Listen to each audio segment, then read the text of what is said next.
They're actually having more intelligent conversations than they are today. It is part of the irony of this book is that the more we are able to see not just from the modern perspective, but from the ancient and medieval perspectives, the more uncomfortable it makes us about the modern perspective and its claims to, omniscience and objectivity. We see how many subjects we fumble around with that previous epochs had no problem with and could discuss like adults. Free will and determinism is the classic example, but so is the brotherhood of man. One of the main themes of the medieval epoch, and we have a lot of trouble with that. Uh, it's Brotherhood of man, I have a lot of trouble with that. yeah, right. I mean, we all do, and a big part of it is we're busy. We're busy at a level nobody's really been busy at before. It's crazy, but we'll get to that. So yeah, so there's this undercurrent of irony in perspective. Well, why don't we dive in? I mean, we're a half hour in. Why don't we actually dive into the material? Thank you, Donald, for walking us through that. I really appreciate it. So this is week 146 of the Millennia in Microcosm Kenneth Smith seminar. We're in the second. We're what, 2.5 years in now, and we the first 2 years were spent on the first section of the book, which is the introduction plus chapter four. Chapter four is the densest chapter in the book, in which Kenneth walks us through the ancient worldview and its major features and the major ways in which it differs from the modern worldview. And I think everybody would agree, it's that chapter is quite a revelation. Not if you just skim it and read it like a modern reads things, but if you slow down and read it the way that Kenneth wrote it, which is he's constantly pointing to other philosophers, other works of literature, works of art, and so on. He's trying to get you to look out. He doesn't want to be a guru and have you look at him and treat him like a great source of wisdom. He wants you to look out like a teacher and say, here are people you should read. Here are things that they said. Notice how all these different Greek people who seem to disagree with each other about some things all completely agree about this thing they barely mention. But that thing is the thing that's the big surprise that moderns don't understand or agree about. So he's trying to show you how the ancient worldview differs from the modern worldview. And that's why we took so much time on it. We're now 6 months into the second section of the book, which starts with chapter 5 and goes through chapter, boy, I don't know, 12, 13, somewhere in there. And that's the section on the medieval worldview. And unlike the ancient worldview, which Kenneth taught many, many classes on the ancient worldview, on the ancient Greeks, that's why he was able to condense the whole thing down, even though it still takes a long time to unpack that one chapter. For the medieval, he takes a less dense approach. It's still interesting, it's still referential, but he's taking more chapters to cover this next 1,000 year period and what its perspective is. And of course, the goal of both of these discussions, the ancient worldview and the medieval, is not to present the usual modern caricatures of the ancient worldview and the modern worldview. It's to get out of the modern worldview and look at the ancient worldview the way the ancients saw themselves and saw their world, and to get out of the modern worldview and look at the medieval worldview the way that the medievals saw themselves and saw their world. And that's why we take time at this. It takes time to find our assumptions and our Procrustean beds and interpretive frameworks and work around them. So chapter 5 was an introduction to half of the major dialectic of the medieval world, which is how the central orthodoxy of the rising kind of religious empire that was replacing Rome, how it pushed back against the entire value system that the Romans claimed to represent. The Romans, as Kenneth made clear, don't represent the ancient worldview. They represent the corruption of the ancient worldview. Especially the late Roman Empire is it betrays most of the things that it claims to stand for, and that's what drove the end of the epoch and drove the rise of a new epoch and a new worldview. Is the absolute frustration, intolerance that people had and just couldn't take it anymore. It reached the point where, for all the glories that Rome supposedly gave them as blessings, there was just the hypocrisy, there was the corruption, there was the lying, and they're like, we would rather be conquered by barbarians than stay anymore as client states under the Roman Empire. And so they developed this medieval conception of the world that to replace the ancient conception, and that in modified form became the central orthodoxy of the powers that be that replaced the Roman Empire for the next 1,000 years. But that's only half the dialectic.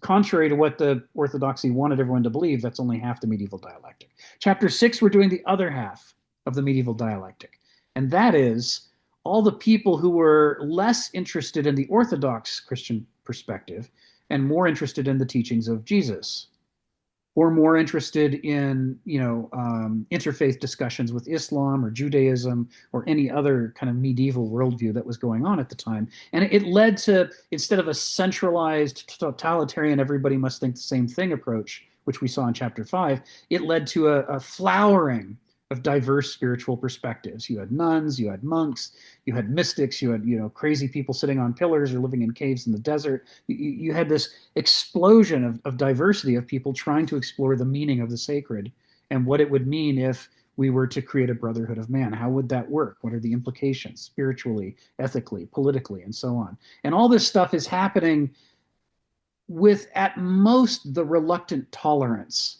of the central structures of power. And they would sometimes allow those things to become new, separate, groups of monks or nuns. They would say, okay, well, we can't get rid of you, so I guess we'll bless you and let you be your own order. But we expect you to, follow a whole bunch of other additional rules and don't get ahead of yourselves and don't try to replace us.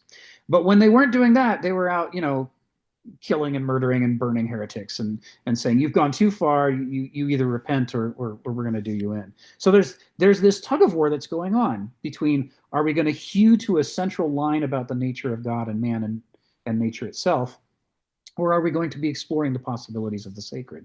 And for 1,000 years, there's a big tug of war that ultimately resolves in the collapse of the medieval order and the rise of the modern order, which we'll talk about in 5 or 6 chapters. So for now, we're exploring, we're focusing in on this alternative half of the dialectic. We're focusing in on these kind of countercultural spiritual movements that are arising. This is how we're getting started. And for Taylor's benefit, there's a link there to chapter 6 that you can follow, and that'll take you to the whole website that David has put up that's got all the chapters from this book and other chapters as well. Chapter 6, he led us off with quotes from William Blake. Even though William Blake is post-medieval, he's a modern, he's in the same way that Bach is a throwback to the Baroque era at exactly the time when everybody was stopping doing Baroque music and moving on to the new budding classical. In a similar way, William Blake is kind of a throwback to the old spiritual movement of the medieval period. He's highly informed by deep radical thinking about the nature of God and man and nature, and he's constantly juxtaposing Jesus's teachings or other spiritual people's teachings against the orthodoxy, and complaining about the shallowness of the more widely accepted versions of religion, and wanting people to look deeper within themselves and within God and nature. So that was how he kicked us off in this chapter, and we're in paragraph 4. We did sentences 7 and 8 last time, so as is our tradition, we'll pick up with those again this time and then move on, just so we remember where we left off. It says, there's a strong parallel of Jesus's doctrine of personal accountability with the Greek sense of fatalism and daimon. And as we talked about last week, you learn to read Kenneth, you look for these keywords like daimon, fatal, and Greek, and you recognize that even though he's not explicitly doing it, this is a pointer to Heraclitus. Ethos, anthropoi, daimon. There's the daimon, and it's often translated as character as fate, and there's the fatal part, right? Plus it's Greek. So you learn to, when you read Kenneth, you learn to build lists of keywords. Where is he pointing us at other extended discussions? Because what he's trying to do is what Nietzsche did and what Thales and Heraclitus and other pre-Socratics did. He's trying to boil down an enormous amount of material into a small space in his text. He likes the Nietzsche quote where Nietzsche says, I try to do in 10 sentences what other people do in a book. And then it says what other people don't do in a book. So this compression is being done so that then if we want to get the sense of what he's trying to say, we learn to spot those keywords and to unpack and slow down in our reading and go, oh yeah, this is what we're talking about here. He doesn't mean fatal like death. He means fatal like the relationship between character and free will, and where are we free and where are we determined and so forth. He then goes on, what is of ultimate moral significance we bring upon ourselves. Our spiritual fate is equally self-incurred and a matter of the human condition. And what he's juxtaposing there, like we said last week, Joe likes to summarize this as agency versus contingency. None of us has complete control over the outcome of our lives, but we're also not entirely helpless about the outcome of our lives. Instead, there's a dialectic. Partially, it's about the contingencies of our life. Partially, it's about our own agency and our efforts to achieve things in the world, to make things happen. And somewhere in that tug of war between those things, the actual outcome comes out. And so he's saying our spiritual fate is this dialectic between agency and contingency. He then finishes in sentence 8 with sin is a personal liability which our actions and attitudes entail. And that was where we left off last week, is with this idea that although it is very popular in the modern world to say, the devil made me do it, or, demons, infected me and made me evil, or bad guys did it, the terrorists did it, the immigrants did it, the other political party did it. The bad things come from outside and good things are from within. What Kenneth is arguing here is that the Greeks and Jesus both argue that no, evil and sin primarily are an issue that we have to take personal responsibility for. It's like Donald alluded to, one of the recurring themes I talk about is that I come from a family that suffers from alcoholism. My wife does not. She can have a glass of wine, no problem. But in my family, people crawl into the bottle and then spend the rest of their lives in there unless they find some way out of it. Because we got the gene, the bad gene that gives us that weakness. And so to be able to operate, to function in the world, people in my family just have to take responsibility for the gene and say, I can't blame other people for this. I just have to acknowledge I'm carrying this as part of my character. And I need to work around that if I want to be successful in life. Well, this is in miniature what Jesus and the ancient Greeks are simultaneously saying here about sin. They're saying, yeah, sure, there's some contribution from the outside, but the thing that we have to focus on is the contribution from the inside. We can't control what other people do, but we have some ability to cultivate our own character if we practice and develop habits, if we become self-aware, if we look at our liabilities and we're honest about them and we come up with ways to work around them, then over time we can do something about the contribution of evil to the world that we're bringing more than we can about what other people are bringing. And this is why Jesus is, talking about the mote and the beam. Why focus on the mote in your neighbor's eye when you've got a beam of lumber in your own? Just start with the thing that's at hand. Work on that. And this is what Heraclitus means by ethos anthropoi daimon. He says, your character is your fate. If you want to change your fate, you have to change your character. You have to take responsibility for what's inside of you and nurture it and cultivate it. So all of this is being tied up here. This is where we left off. And we also left off with the fact that in Greek, when people are translating the Hebrew or Christian concept of, I guess it's either one, the concept of sin into the Greek of the New Testament, the word they chose was hamartia. Hamartia. And hamartia is an archery term from Greek. It means missing the mark, right? So sin has to do with not hitting the mark. And whether the mark is, what is it that God wants us to do, and we did something else instead, we missed the mark that way. This might be what Jesus is referring to. Or in the ancient Greek concept, the mark is sophrosune. It's health and vitality for the individual and the group. And that, Aristotle and others are routinely talking about the way Homo sapiens has a problem, in that unlike every other form of life, we don't know what's good for us. The acorn knows how to grow into an oak, but we're not sure what we're supposed to grow into. So instead of sophrosune, we have enthusiasms, entheos, possessions by the daimon. We get enthusiastic about things, and they may or may not be good for us. If we're lucky, we get enthusiastic about something that's good for us, and then we sort of simulate our missing sophrosune with that enthusiasm, and then we can hit the mark. But all too often, the things we're enthusiastic about are bad for us. As Heraclitus says, it would not be better for men if they got exactly what they want. So we frequently want the wrong things, right? So missing the mark is often not the result of an accident, but is the result of, sustained effort to arrive at that wrong place because we were aiming for the wrong thing.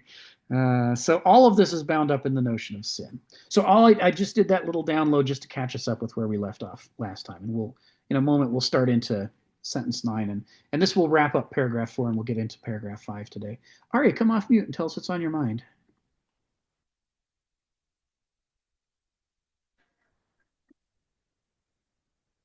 Oh yeah, I just wanted to say real fast in the verses where it's Oh, you're mean breaking to up, miss the Ari. mark. It's an eight archery. Oh no, can you guys hear me? Yeah, keep going, see how it No, goes.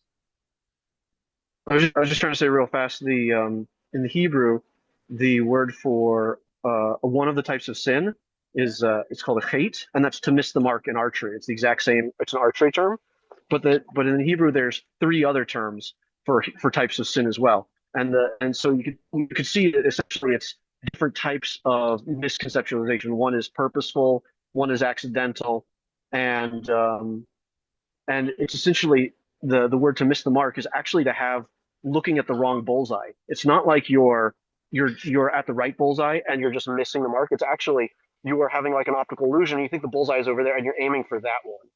It's aiming for a different bullseye. So it's like really in the right mark. And then there's other words for, well, you're on the right bullseye. Oh, you're breaking up again, Ari. So okay, that'll be good. That's all I wanted. This seems to mimic the Hebrew. Thank you. I didn't know that. I didn't know about those terms in the Hebrew. That's good to know. And it probably explains why they chose hamartia. But it's unfortunate that they didn't go looking for additional Greek terms to map onto the other Hebrew terms for sin. That would have been interesting if we'd gotten a whole suite of those, just like the Hebrew has.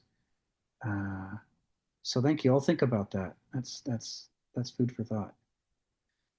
Phil, we're so glad you're back with us. We missed you last week. Come off mute and tell us what's on your mind. Oh, you missed me because I've been in the hospital. Uh, I've been thinking a lot about Beethoven. It seems to me there are exceptional people. I'm thinking about Beethoven. I'm actually thinking about Antigone as well. But Beethoven, he's such a genius that what I'm thinking about the one and the many. He could live his life as an ordinary person, but what he did was something for the many, I mean, for society, for the future and all that. And it seems to me, when you see the essence of Beethoven, the transcendence of Beethoven, as it is in his work, his music. His music allow a society to coalesce together and see a different dimension. And I personally think, of course, he has a personal life, but every time I hear, let's say, people talk about Beethoven and they talk about his personal life, I think of it as gossip because it's irrelevant about their personal life. I mean, unless he murders somebody, then it is relevant. But other than that, it's irrelevant because he is his work, you know, and anything else he did, what he had for dinner, all that kind of stuff, that's irrelevant because that's only relevant to him, not to what he did. So what do you think of exceptional people who actually gave us something that we could munch on and go and grow as a society, as individuals? There are such people, and we can't ignore them. And just because maybe the rest of us live a slightly more ordinary life, we pay attention to everything that occurs in our life. But when you get to that level, you are bigger than yourself. You are your work. And everybody knows that because very few people care, except if you want to gossip, oh, Beethoven this, it, and that, and whatever. But I love his work. And so there are these exceptional people. I suppose you could say Newton, Einstein, a lot of people. We wouldn't have the world we have without such people, you know, because we would just be living ordinary life, farming, doing what we're going to do, which is, you know, I'm not looking down on that. but we need something extraordinary as well. That's it, Phil. Thank you, Phil. And this morning before the seminar, I went back and was going through your emails to me, and I saw the one that was about the 13-year-old violin prodigy. And you're right. The two commentators, they're a pair of jokers, aren't they? But they're also violinists. And it's really interesting the way that they're showing this video of this 13-year-old girl at the Berlin Philharmonic doing an astonishing rendition of Wieniawski's first violin concerto. And they keep pausing it and saying, "Did you see what she did with her fingers there?" So let's try that right now. Let me show you how hard that is to do. They're like, "We've been doing this more than twice as long as she has. We're so much older than she is and more practiced. But watch what happens when we try to pull that off." And they do the sequence of notes, and it's better than I could do. But they just, as they say, they just can't hit that singing note the way that she does, where all of the notes just resonate so beautifully. Well, there was something extraordinary that she did too. When you play with an orchestra, particularly a distinguished orchestra, there has to be a balance between the conductor, the orchestra, and the soloist, right? Yes. Yes. And she actually, they started, I think, at a slightly faster tempo, and she insisted that they were playing it wrong. Yes. And that she won them over eventually, like a 13-year-old telling all these mature, world-class musician, "You're doing it wrong. This is the right way to do it." It's just incredible. Yeah. Yeah. Yeah, that was really something. I'd love to see if there was a YouTube somewhere of the complete performance. It's wild to watch. As they point out, this 13-year-old girl's half the height of the conductor in this whole orchestra of 100 people behind her, and the sum total of all of their experience. But she's just that good that when she forces them to slow down and really work the melody. They follow her lead. They're like, okay. You've got the touch, you've got that greatness in you that's we have to respect. So thank you for bringing that up. Yeah, this is that idea, right? It's not that ordinary people are inferior, and it's not that people with genius like that are the only thing that matters, but it's that there has to be a dialectic between the two. You can't have one without the other. Her gifts are made possible by a society in which it's possible to get shelter and food and all the things she needs, as well as the time to practice, to set aside, and that happens because other people are putting in the work to make it possible.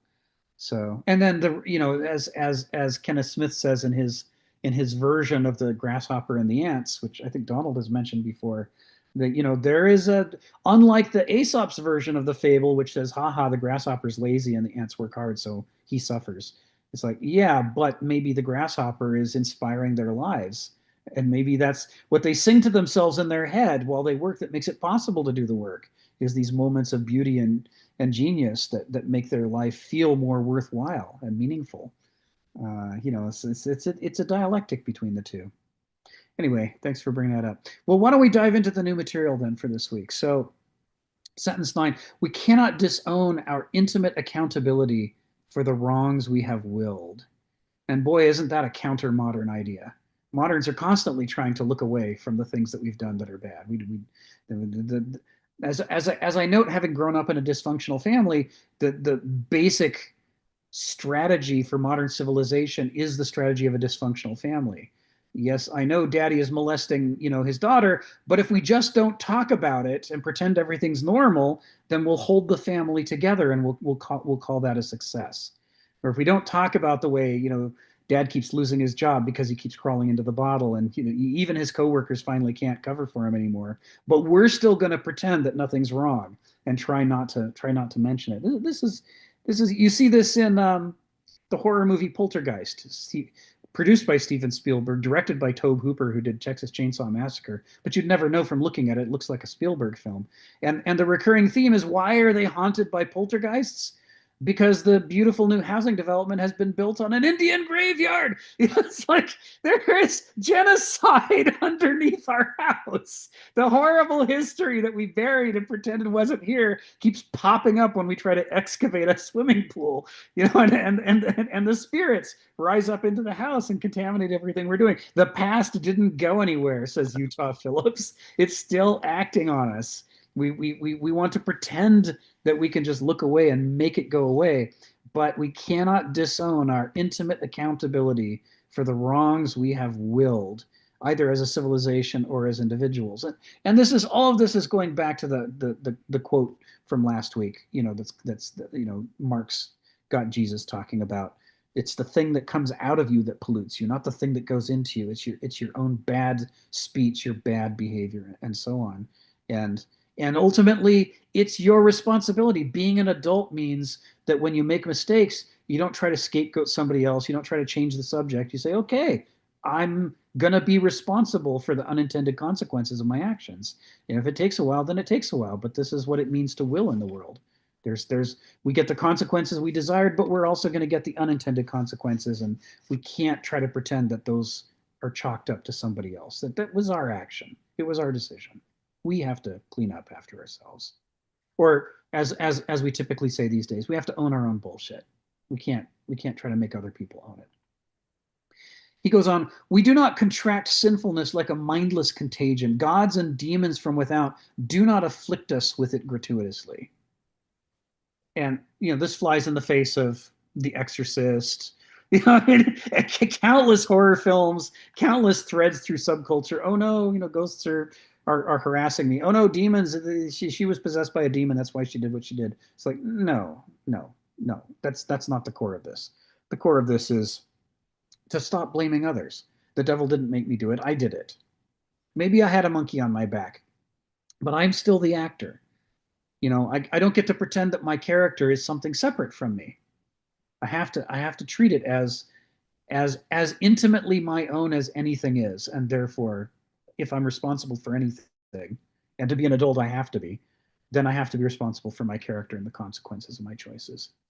He continues, we make ourselves into fertile ground for these seductions. If we're seduced, if we're persuaded into doing a bad thing, it's no good just blaming it entirely on the seducer or the persuader, because we were the one who was persuaded. This takes us back to chapter 4, right? The recurring theme, as F.M. Cornford says in Aeschylus's Agamemnon, is philaktos versus aphilaktos. Are we on guard against the things that seduce us?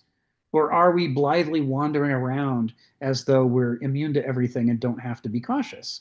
Because if we're not on guard, that's when tragedy strikes. And we can pretend that it was somebody else who seduced us or persuaded us, but we were the ones who were seduced or persuaded. Our character was open to that direction of daimonic contamination. That's the Greek concept.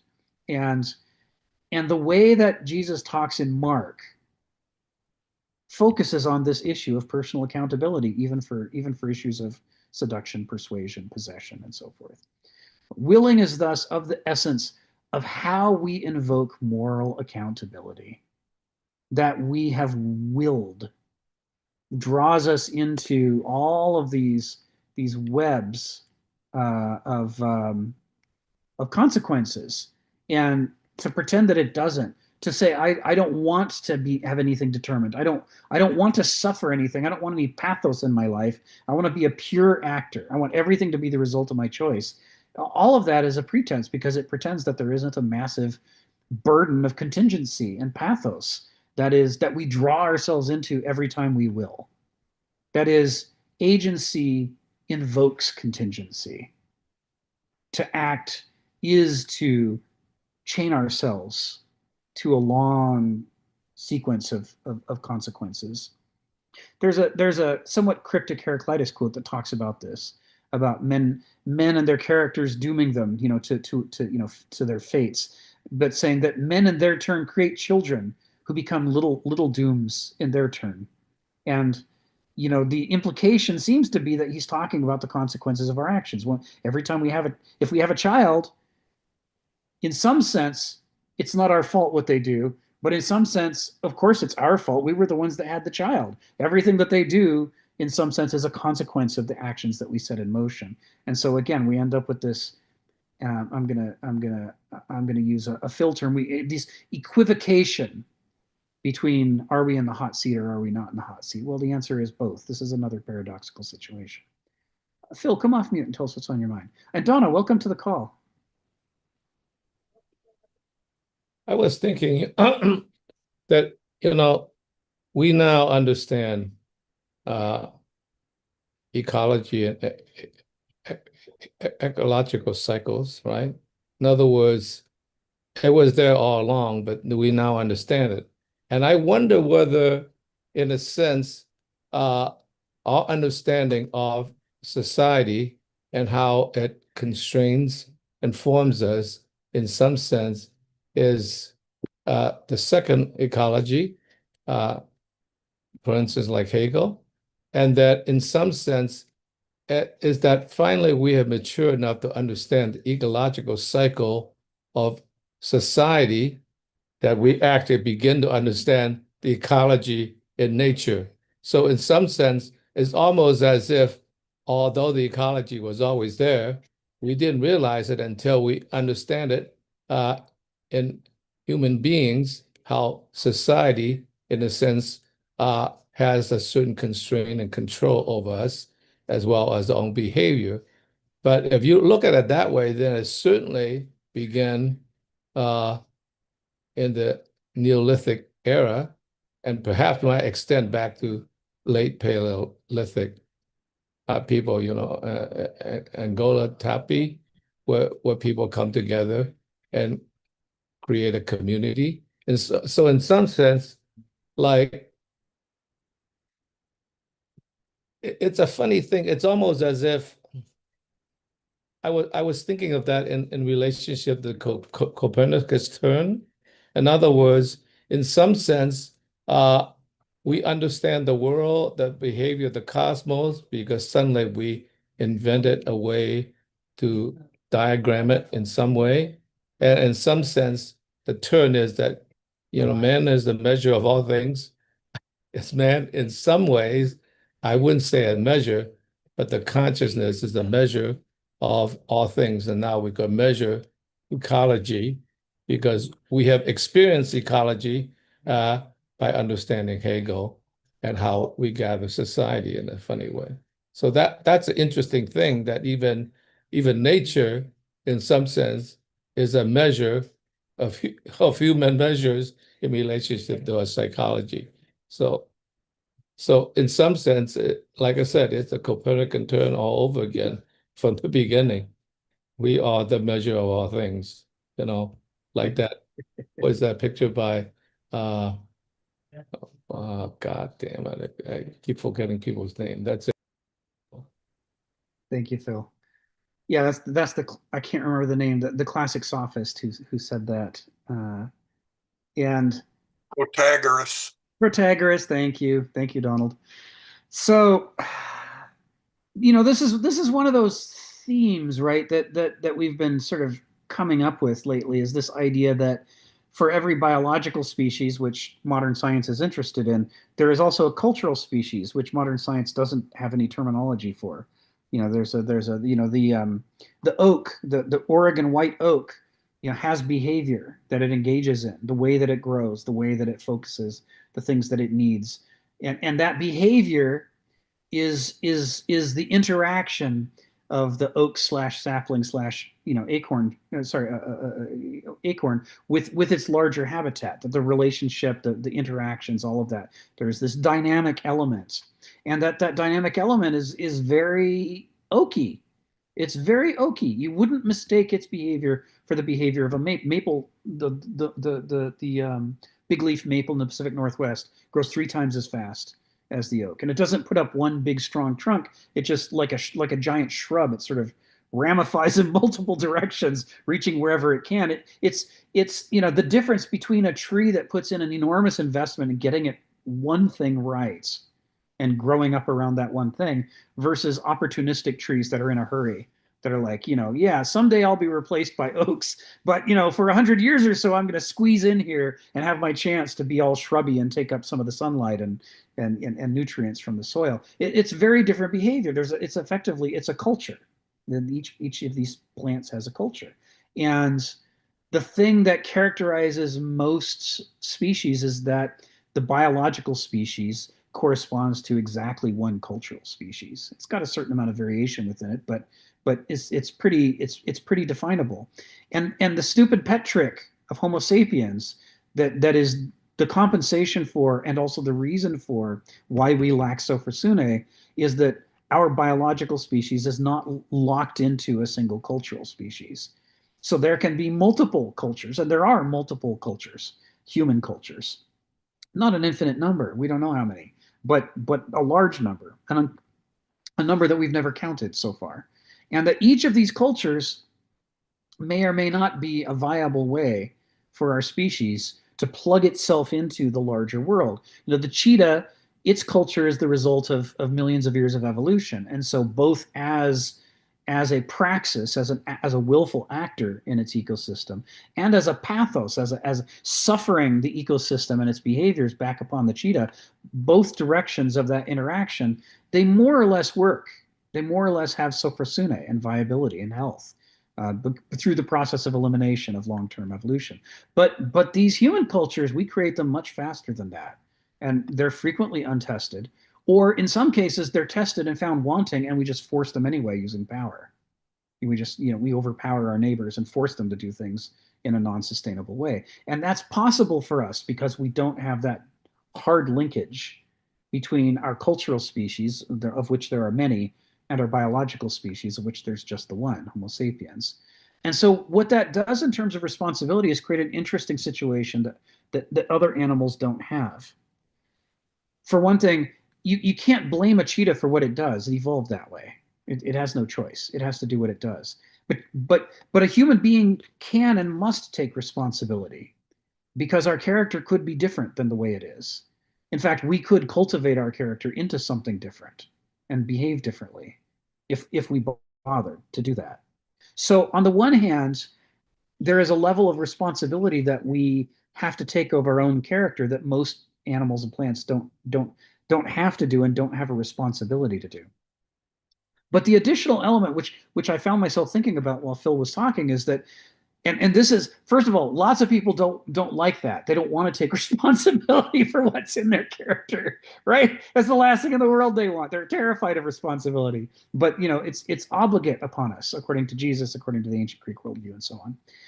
But worse than that is this second layer responsibility, which is that our culture is also a construct, like our own character.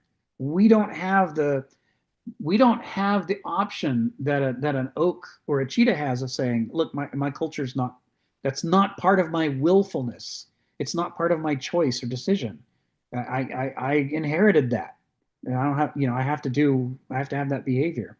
Not so with Homo sapiens. Our culture is learned, which means since it's learned, there's a certain arbitrariness to it. And that means there's a certain optionalness. It could have been a different culture. And if we have a bad culture, then it's our duty and our responsibility to replace it with a better culture, a healthier culture that has more Sophrosune, that points its members in the direction of Sophrosune more effectively. And so, but that level of saying, maybe sometimes you work within the system if you think it's behaving in a healthy way, but sometimes you have to change the system if it's broken, if it lacks Sophrosune, or worse, if it flies in the face of Sophrosune and destroys health and vitality. It's not just agnostic to it. So there's this additional layer of responsibility. And this takes us back to chapter 4.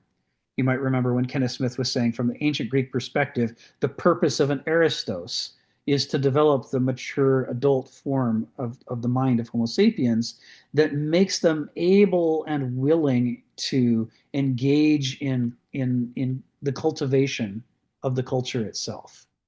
Mythography, religion was the duty of the aristoi because somebody needs to take responsibility for cultivating the culture. We would wish everybody would take responsibility for cultivating their own character. That would be nice. But even if everybody does that, somebody still has to take responsibility for cultivating the culture itself, because it too is a construct and it too can miss the mark. And we can't disown our intimate accountability for the wrongs we've willed, even if we did them for cultural reasons and not for personal reasons. It's still our responsibility. And this is what separates us from Achita. Stephen, come off mute and tell us what's on your mind. I was thinking about Phil's bit about the Copernican turn, and looking through history. This period of history which sort of stands out for me. And there was a tremendous change in the viewpoints in the late 17th century, early 18th century, where the world went from what was a largely romantic appreciation of the world to dry reason. Now, we talk about the Romantic Revolution and how Goethe came along and said, the world's not romantic enough.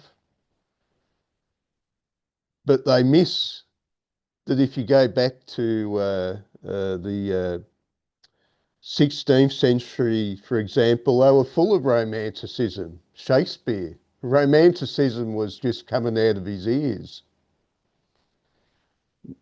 They had lived through an age which was losing romanticism. So Goethe was a reactionary. But yeah, the Copernican system was one thing that came in, and there were a number of things. You had Descartes with his laws of ballistics and stuff like that. But the thing which really, and it seemed to be from Isaac Newton's laws of physics. And this was, to me, the tremendous change, because the old system had a prime mover, the uncaused cause. Newton comes up with gravity. And so he has the energy that can drive the solar system without the hand of God. So he's laid the basis for at least deism. But I really haven't come across anybody pointing that out, that somehow the prime mover was taken out of the machine and nobody really said anything about it. I look back, you know, the Emperor Constantine, who was a believer, but you're dealing with a tremendously intelligent man. But he was a believer. He believed. He looked at the world and said, I can see the hand of God there. Because they didn't have this sort of underlying, there's a world there must be a cause. The cause is God. See, simple. But then you come with, you know, Newton's laws on physics, and it becomes a question of, we're discovering all these forces which are causes, blind nature and stuff like that. Thank you. Thank you, Stephen. Joe, come off mute. Tell us what's on your mind. Yeah, just so really quickly, I'll be, somewhat brief here. I just have more of a question actually than a comment, but I will also say really quickly is that, just to maybe build a little bit on the comment about the laws of physics, and this one of the things that we talk about here quite often is actually obviously know yourself. Right? So know what causes what. So that's the understanding cause and effect is instrumental into one's understanding. In order to cultivate one's character. So there's that aspect of it that I think that is worth mentioning, and that almost the responsibility is for lifelong learning, and that's the way I'm viewing Kenneth's work, is that you're actually looking at it as a lifelong journey as to learning. But I'm wondering if Kenneth has any other specific approaches maybe as to when it comes to responsibility or cultivating character, what that actually entails in through his lens, through his eyes.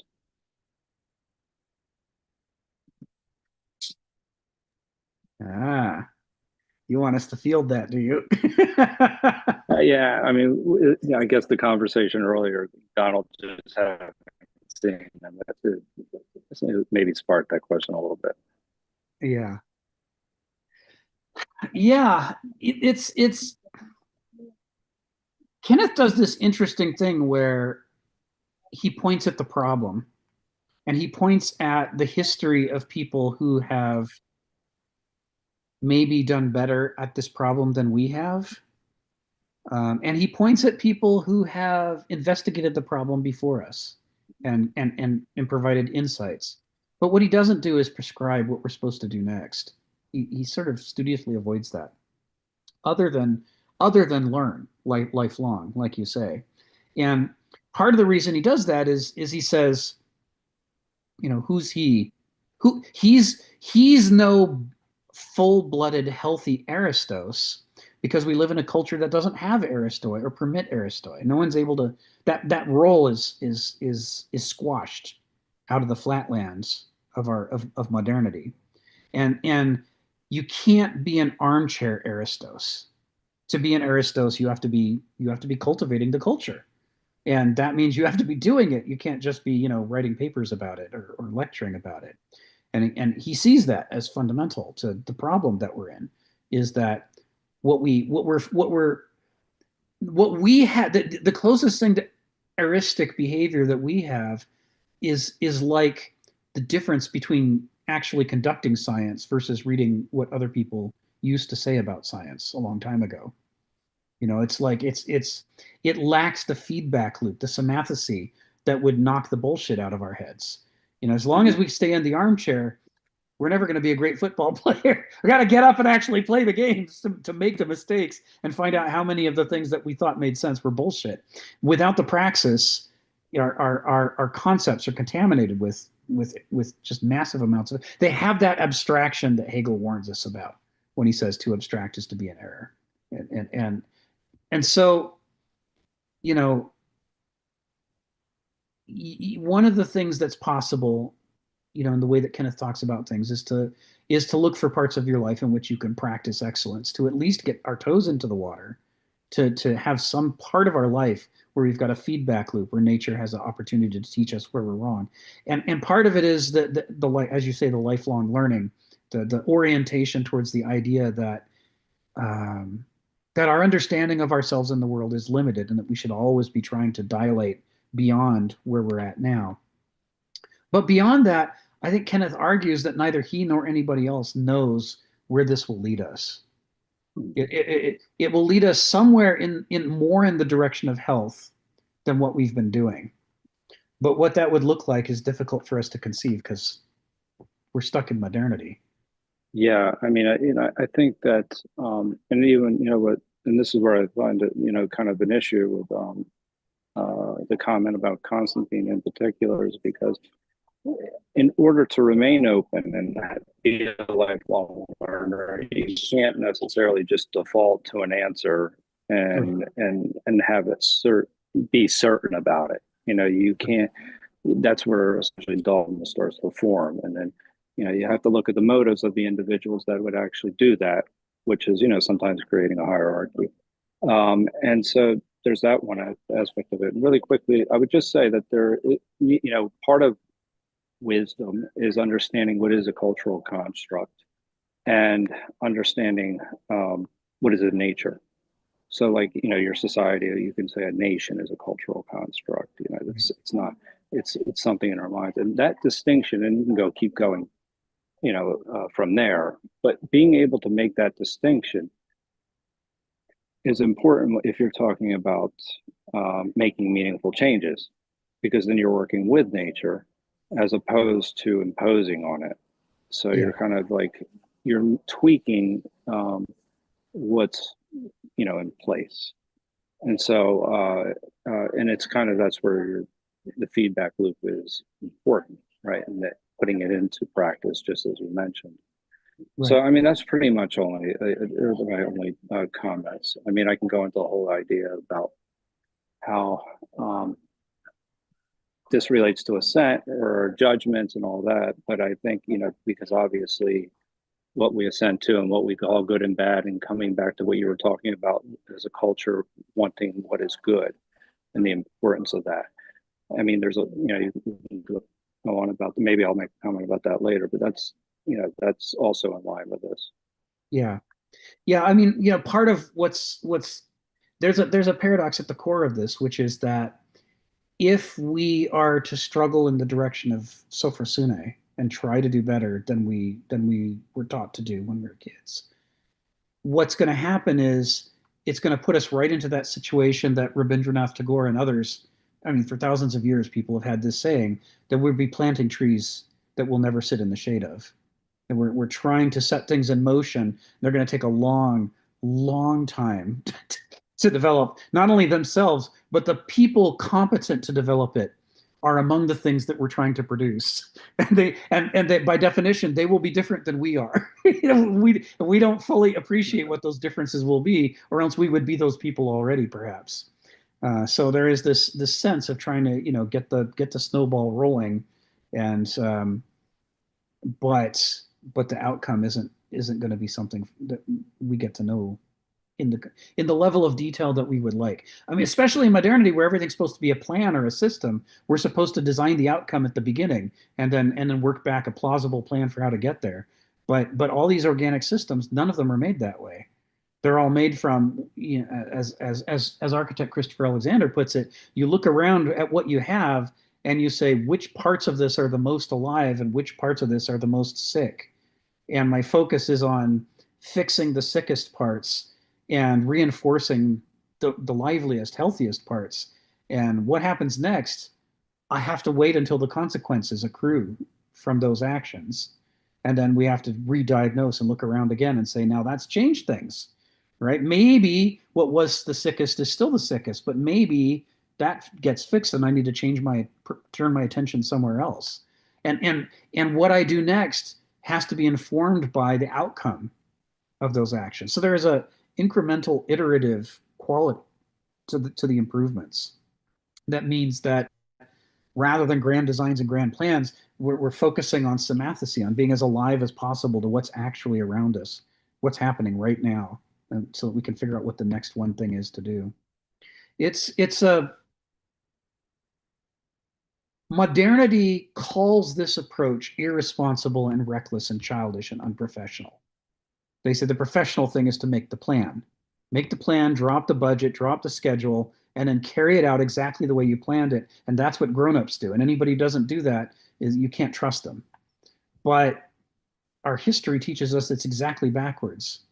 The grand designs gave us the Holocaust. They gave us the gulags, right? I mean, they give us these horrific crimes, and they give us failure after failure. Like in the software world, there's this. We've talked about, some years back. We talked about the software crisis. It's like, why is it that hardware keeps getting smaller and cheaper and faster, while software keeps getting more and more bloated and slower and more expensive to develop? And they call it the software crisis with capital letters. And one of the consequences that comes out of it is the realization that the way that we plan for the future has been deeply broken for a long time, not just in the software world, but everywhere. So, learning to spend less time trying to project our will onto the world, and more time trying to understand what's alive and not alive in the world and what needs help. It changes our relationship to the future, and it changes our relationship to our choices of actions. Anyway, I might be repeating myself at this point, but thanks for bringing it up. It's a good question. Thank you. Phil, come off mute and tell us what's on your mind. Yeah, I know that I brought up the Copernican turn, and you might think that I'm in favor of that. I'm actually against it, no, because I think the Copernican turn actually is, yeah, put it there, please.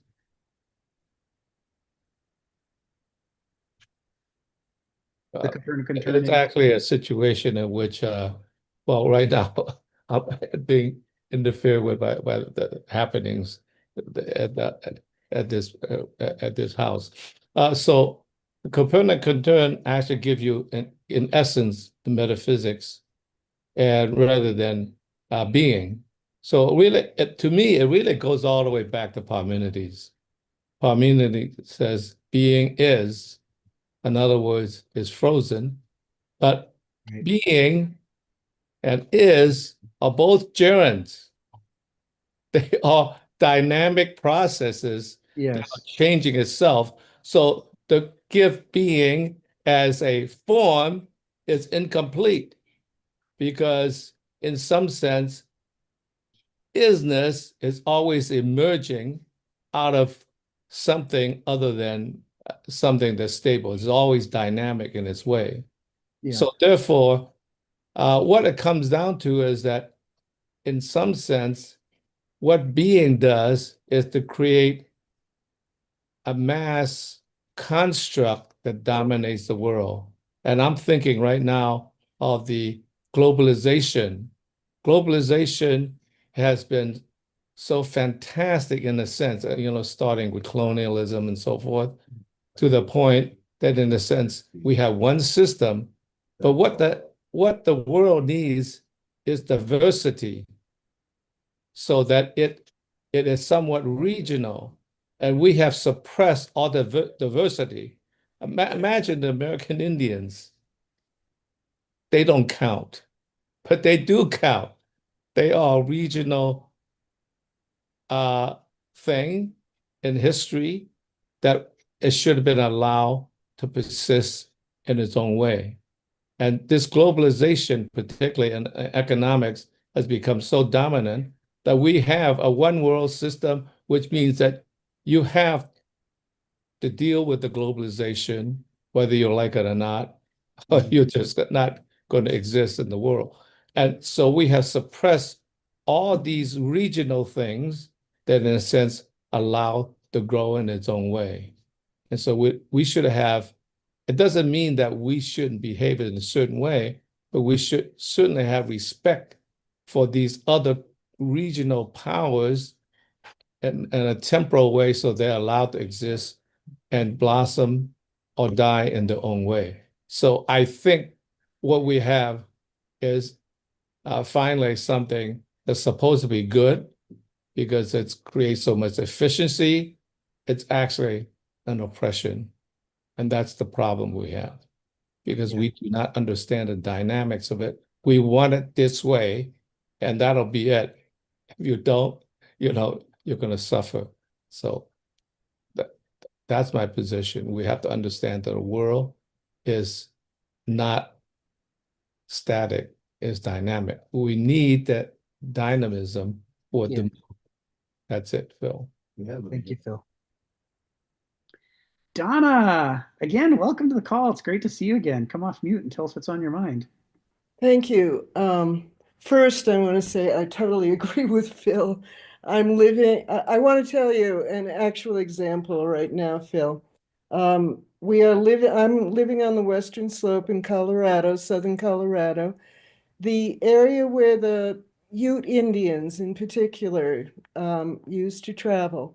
They knew every stream here. They knew every grazing land. They knew how to use it properly.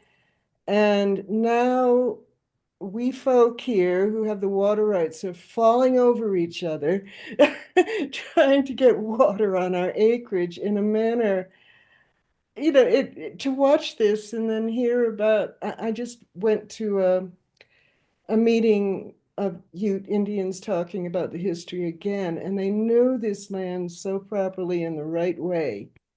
And we're just mulling it over as usual. I mean, there are some people here trying to manage the water rights, but of all things we need, all living creatures need is water and decent water. Yeah, one of those points. So I wanted to say that, Phil, I see it in action here. I see it in action. However, the other thing was, okay, I don't want to talk too much because I listen here all the time and I hear certain of the larger themes develop. and I appreciate them. I never have seen the world so much in terms of agency and contingency as I do now, and I appreciate that tool. But another thing, you have talked so much about the daemon, Rick, and I have to say, every time you talked about that, maybe it's my background in psych and then Jung, but the daemon is that challenge in life that is going to guide you toward knowing yourself if you face it off. I mean, I was always was kind of shown it as an irksome little devil that would really teach you quite a bit, if you paid attention to it. So when you started talking about this, I thought, okay, there's always the positive spin if you take it, if you take the responsibility for doing that. And that you mentioned at the end here.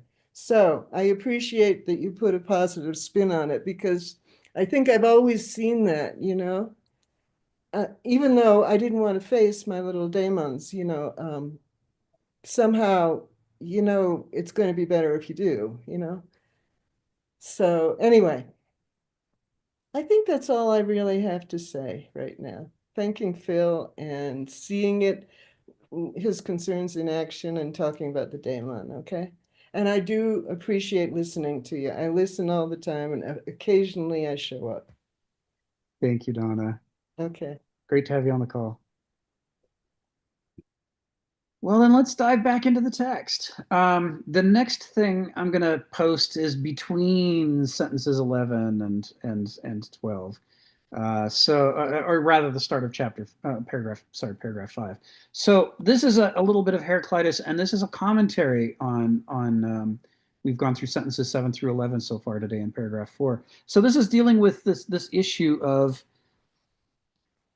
we cannot disown our intimate accountability, and by that he also means responsibility for the wrongs we have willed. This idea that this is what separates the Aristos from the Banausos, from the Doulos, more than anything, that the Banausos and the Doulos find reasons not to take responsibility for themselves. In the case of the Banausos, the Doulos, they don't take responsibility for the innate parochialism and distortion of seeing the world from a single experiential appetitive perspective. There are consequences to that, but they love the jolt of energy that comes from being plugged into life. It feels good to focus on food and sex and cigars and, labor or avoiding pain. And it's directly, immediately rewarding. And it can be all encompassing. It feels more authentic, but that feeling comes with consequences. It's like, what are you not seeing? What are you not taking responsibility for in yourself? Why are you not looking at the larger picture and disciplining your tendency to parochialism with input from other people and theories and so on? Likewise, and so what the doulos does is all those, as we say with agency and contingency, a lot of what goes wrong in our lives is contingent, and it's nothing particularly to do with us other than we couldn't come up with a good response. But some of it's from agency, some of it's the unintended consequences of our actions. And the temptation of the doulos is to say, no, none of it's my responsibility. Even the things that are the unintended consequences of my actions, I didn't know that was going to happen, and therefore it's not my fault. Only the things I intended count. And of course, that game can be played ad infinitum, because you can say, well, I did intend this outcome, but I didn't intend you to get angry about that outcome. And so your anger is also not my responsibility. And, I got something good out of it, and that's the part I care about.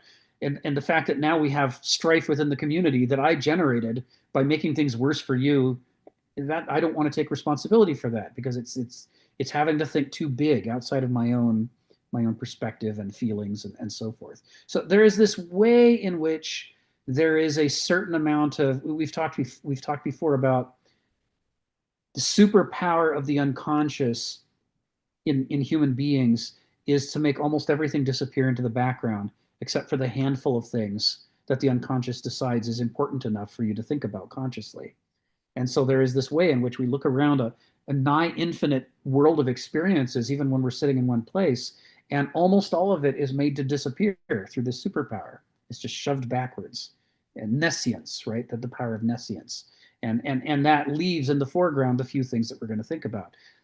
That act of neglecting part of reality is something that we may not feel it's fair to be blamed for, since it's happening unconsciously.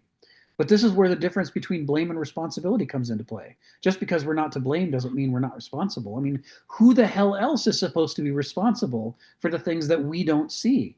I mean, they've got the things that they don't see. Each of us has to take responsibility for that burden of nescience that we're imposing upon things, the things that we don't notice, the things we don't see and grasp are nevertheless our responsibility, because they're the things we didn't see and grasp. I can't blame Donald for what I didn't see and grasp. Donald's busy with his own things he didn't see and grasp. And it wouldn't be fair to load my burden of nescience up on top of his burden of nescience and say, I don't want to be to blame. But that's what people do. That's what douloi do especially. And in the case of Banalsoi, it works the same way, but instead of being about experience, it's about ideology. Well, my theory said this was supposed to be the outcome. My ideology says I'm supposed to ignore the bad outcomes that aren't part of my theory. So I'm just going to pretend it didn't have any bad consequences. And this is how you get the Cultural Revolution, or Pol Pot massacring all the intellectuals, or what have you. All these things come from, I have chosen not to look at the downstream consequences, even if I directly experience them. I've chosen not to look at them because my theory says those are not the important part. It tells me what matters. And in doing so, we pretend that we're being disciplined because we're adhering to theory. But what we're actually doing is being irresponsible by looking away from the downstream consequences of our actions. We should have a different excuse if we're a Banalsos than we do if we're a doulos. In both cases, their life strategies are predicated upon an enormous amount of not seeing and not grasping and refusing to take responsibility for what they don't see and don't grasp. This is why, as Joe pointed out, a major part of striving in an heuristic direction as a modern is to try to overcome that and to treat life as a lifelong learning opportunity, to try to see more and grasp more. So we can't take responsibility for the things that we've done wrong if we're not willing to even notice or acknowledge those things. It's the simplest, most common trick that people play. They play it in dysfunctional families. They play it in ordinary, the entire market in the modern world, not the free market of thousands of years ago, but the controlled modern market of the modern era is based entirely upon ceteris paribus. We're going to pretend that money actually represents value, and where it fails to do that, we're just going to pretend that there isn't a difference. We're going to look away from that. We're going to not see it, and we're going to not grasp it. And what does Heraclitus say about this? In the translation from Wheelwright, he says, men are deceived in their knowledge of things that are manifest. I mean, right in front of them. They're looking right at them, but they're still deceived about it. He says, even as Homer was, although he was the wisest of all Greeks. For Homer was even deceived by boys killing lice. This is a famous lesson, a parable. When they said to him, what we have seen and grasped, these we leave behind. Because we caught the louse, and we picked it off ourselves and crushed it and left it behind. Whereas what we have not seen and grasped, these we carry away, because the lice are still on us, because we didn't see them and we didn't grasp them. And this quote, once you realize, how interested Kenneth is in Heraclitus, you will see some spin-off or variation on these themes all over in Kenneth Smith's writing. This these delusions, these ways of excusing our own character and not taking responsibility for it, they breed demonisms of the mind. They breed lice of the mind. The parasites, pests. It's a pestilence, miasma. All these things. Kenneth uses all these different kinds of terms to talk about what happens when we refuse to take responsibility for our own acts of nescience. The nescience is every bit as much our responsibility as anything else is. And in many cases, it's the most important one to focus on because it's become our dominant defense mechanism. Our main way of not taking responsibility is just say, well, I didn't know. It's like, well, so what? We're living in the actual world, not the world that behaves according to what we expected. It's of limited use to appeal to, well, we didn't expect that outcome. It's like, yeah, well, it happened anyway. So all of this is bound up in these sentences that came before when he's talking about willing and moral accountability. It also includes the downstream consequences of the things that we willed. And it also includes the things that we didn't will, but should have, because we weren't paying enough attention and we didn't see and grasp what was right in front of us. That is to say, failures of semathesy. To be alive, as Nora Bateson said, is to be in a permanent learning relationship with the world around us. And the extent to which we sabotage that learning relationship by not noticing and not paying attention to exactly that extent, we're also less alive. We're less alive to what's happening around us, but we're also more like a rock. We're failing to respond when we should. Phil, come off mute and tell us what's on your mind. What's in my mind is Jacques Derrida. And it's interesting because and I'm not a Derrida scholar, but I think that there's a flaw within his thinking, but nonetheless, he's kind of important. I think he believes that since human minds are limited, we can never really get on top of it, so that we live in this forever deficiency. Okay? So in some sense, he emphasized the word difference, but of course he says it difference, okay, which is a very interesting characteristic. It's kind of excuse for human beings that we can never become Aristoids. Like we only have this limited thing. We behave in a way that we think is proper, but there's always an irony in what he says, because what difference is, he believes in difference, but because we can never really understand difference, it's always defer, the difference defers to a later generation to solve it, so that we are giving ourselves a kind of pardon for our limitations, right? So difference, so therefore, in a funny way, that juxtaposition of difference and difference, we can't make a decision because we always make the wrong decision. It's up to later generation that we defer to, in a sense, correct our mistakes. As an example, I went out and I decided to help nature along, so I planted a forest, but it was a monoculture. I thought I was doing the right thing, right? I thought I was giving difference to, in a sense, revive nature, but it turns out it was wrong, because it was a monoculture, and so the difference. Oh, I hope that my son and daughter will understand my mistake and come and correct the difference into the difference and revitalize it. So there's always an irony in what he says, because the irony is that that is the best we could do as human beings, because we are limited. The irony is, so he recognized the irony in what he says, because we are imperfect. We're going to just let the next generation solve the problem. That's also an excuse, an irony and an excuse. So he's living constantly in a state of irony. Like, what can I do? This is the best we could do. I am criticizing myself for not doing it correctly, but nonetheless, this is the best I could do. So living this constant irony is kind of, in some sense, this is where the sophisticated people live now, is that, they don't believe in themselves, but they do believe in irony, like, what I say is kind of a joke. So it's just an interesting paradox that he has arrived at. That is the contemporary thing for intellectuals. We are not Aristoids, we are ironic people. Thank you, Phil. Yeah, my wife a couple of weeks ago finished her first semester of theology school, and one of the classes she took was on Jacques Derrida. So I'm getting more exposure to Derrida than I had before, and I have a greater appreciation of the things that you're saying about him. So thanks for bringing him up, Phil. Stephen, come off mute. Tell us what's on your mind. Okay, this position on the lice that are seen and the lice that are not seen. So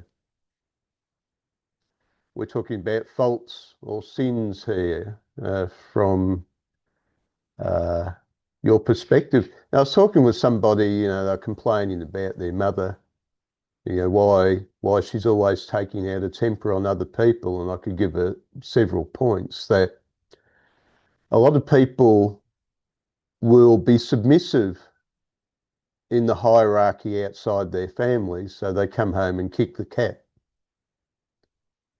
And that might be a mistake because you're harming the people who are most familiar to you and the most important. I said to her, what I think I've noticed throughout life is that most people will follow their inertia. If they've got bad habits, they will continue with that until they really do hit the wall. It's the most comfortable place to be. Oh, look, I'm hobbling along on one leg. Well, I'm still getting what I want done doing that, so I'll just continue hobbling around on one leg. I think one of my observations is the most dangerous thing you can ever do is to shoot the messenger. People can't stand the idea that they have faults. It twists them in knots. And because of that, they will blind themselves to those faults that upset them. And that's the biggest mistake. Perhaps just accept your faults, look at them calmly, and you don't have to solve them. But don't forget that they're there. Don't forget that you're carrying them with you. You don't have to crush them, but importantly, just remember that they're there. But people shoot the messenger everywhere you go. It's sort of ironic. It's a bit like the whole tale of the Jews. Supposedly the Jews brought the message of God. So everybody's shooting the messenger. Jesus comes down to bring the message. So what do? Shoot the messenger. I'm always intrigued by that bit with Faust when he's trying to rewrite the Bible. First there was the word. First there was the thought. There he goes down. First there was the power. First there was the deed. But when I look at everything around me, the world's full of these intellectuals who think that ideas alone are going to solve everything. And I remember that bit about Faust, that he took away the word. The logos is something more than mere intellect. So I was just wondering, what do you think about that? What is the logos if it's above intellect? We usually regard intellect as our highest faculty. But Goethe is sort of implying that there's something we use which is beyond intellect. Thank you. Thank you, Stephen. Yeah, I mean, you see this among the Greeks, this idea that the logos is it's the intelligence manifest in the practice of nature. That nature shows it's got a wisdom through the working out of these intricate relationships of Sophrosune among all these disparate species that, whether it makes them happy or sad, they find their place in the ecosystem, right? For some of them, the place is to be eaten. And for some of them, it's to survive and reproduce and all the things in between. But that this incredibly intricate dance works, whereas a human being can barely plant a garden, let alone, an entire world or cosmos full of things. And so, Heraclitus's use of the word logos has been much debated, whether he's saying, I'm bringing the word of Heraclitus, or I'm bringing the word of the gods, or whether he's saying the language of nature shows its intelligence, that there is this hidden harmony at work. And in that hidden harmony, by definition, it's not just a thought, it's a praxis. And the praxis is what demonstrates it both demonstrates the usefulness of the thought, the value of the thought, but it also demonstrates. It also, if nature were like a human being, and our thoughts were so imperfect, praxis is the place where the real world gets the chance to give us the feedback on what's wrong with our ideas so that our ideas can improve over time. That would also be implicit in this notion of, praxis rather than just, armchair reasoning. And maybe that's why nature figures this stuff out, is because it's been practicing for billions of years. And whereas I'm in my armchair not wanting to make a mistake, do I dare to eat a peach?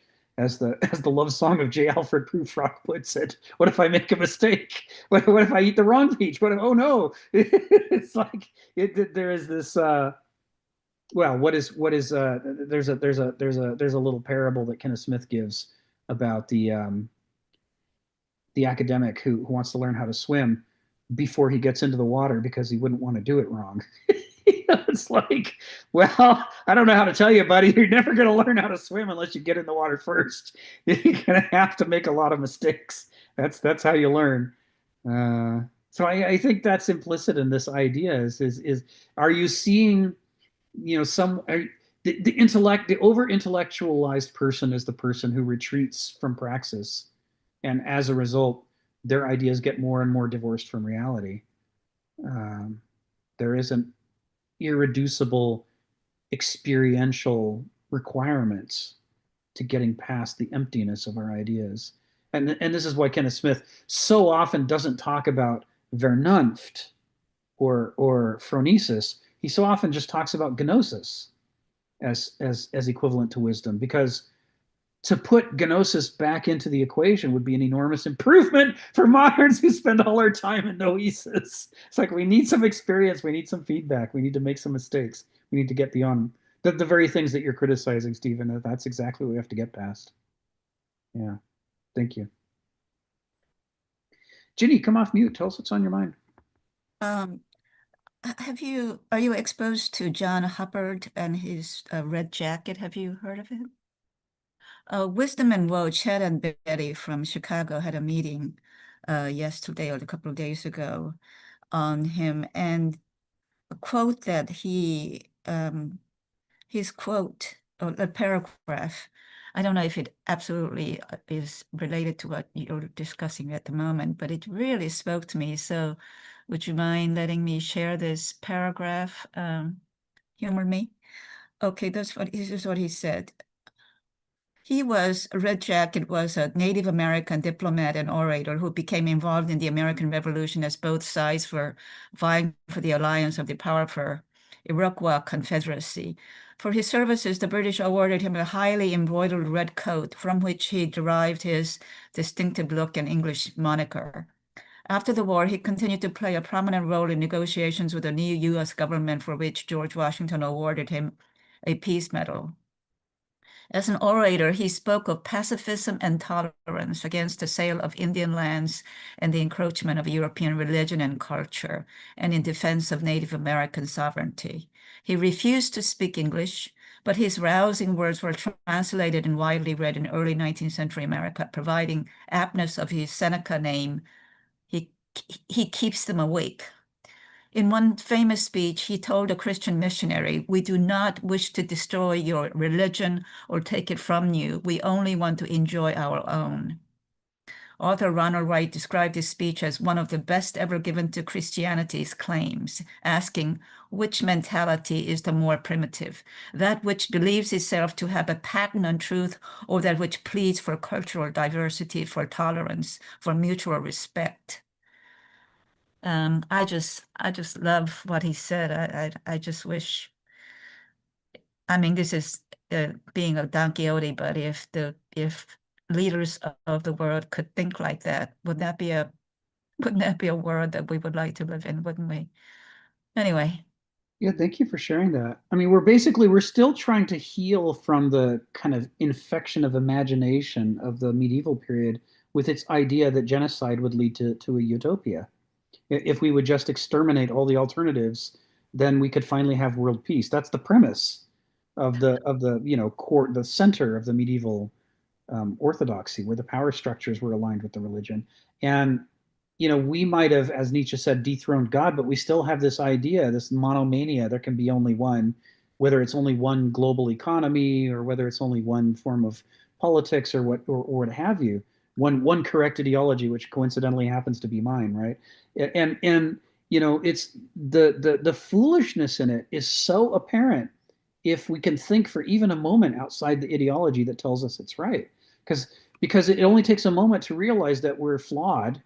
Why would we have the perfect answer? What we need is experimentation, not everybody to do exactly what I say.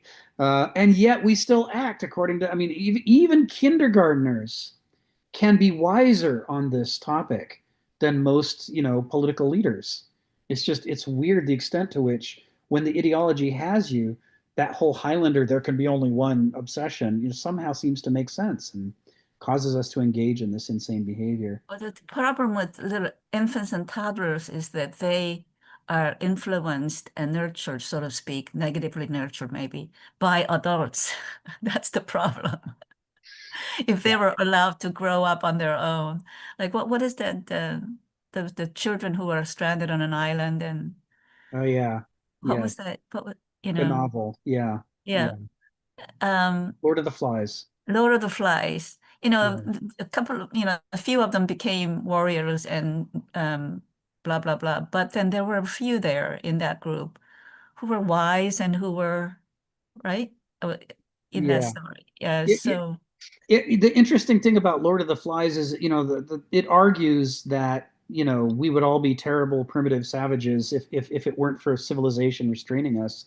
And there was a real life example where a bunch of schoolgirls, I can't remember when this article came out, a bunch of schoolgirls got isolated on an island for some extended period of time. And when they were rescued, they hadn't gone Lord of the Flies at all. They'd like cooperated with each other and taken care of each other. And one commentator said, we all thought Lord of the Flies was teaching us about human behavior being bestial and brutal. But what if that's not true? What if it's boys who've gone through the British colonial school system that are brutal and savage, and it's not human nature at all? What if they were acculturated to think there can be only one and they're all competing with each other for who gets to be the ruler?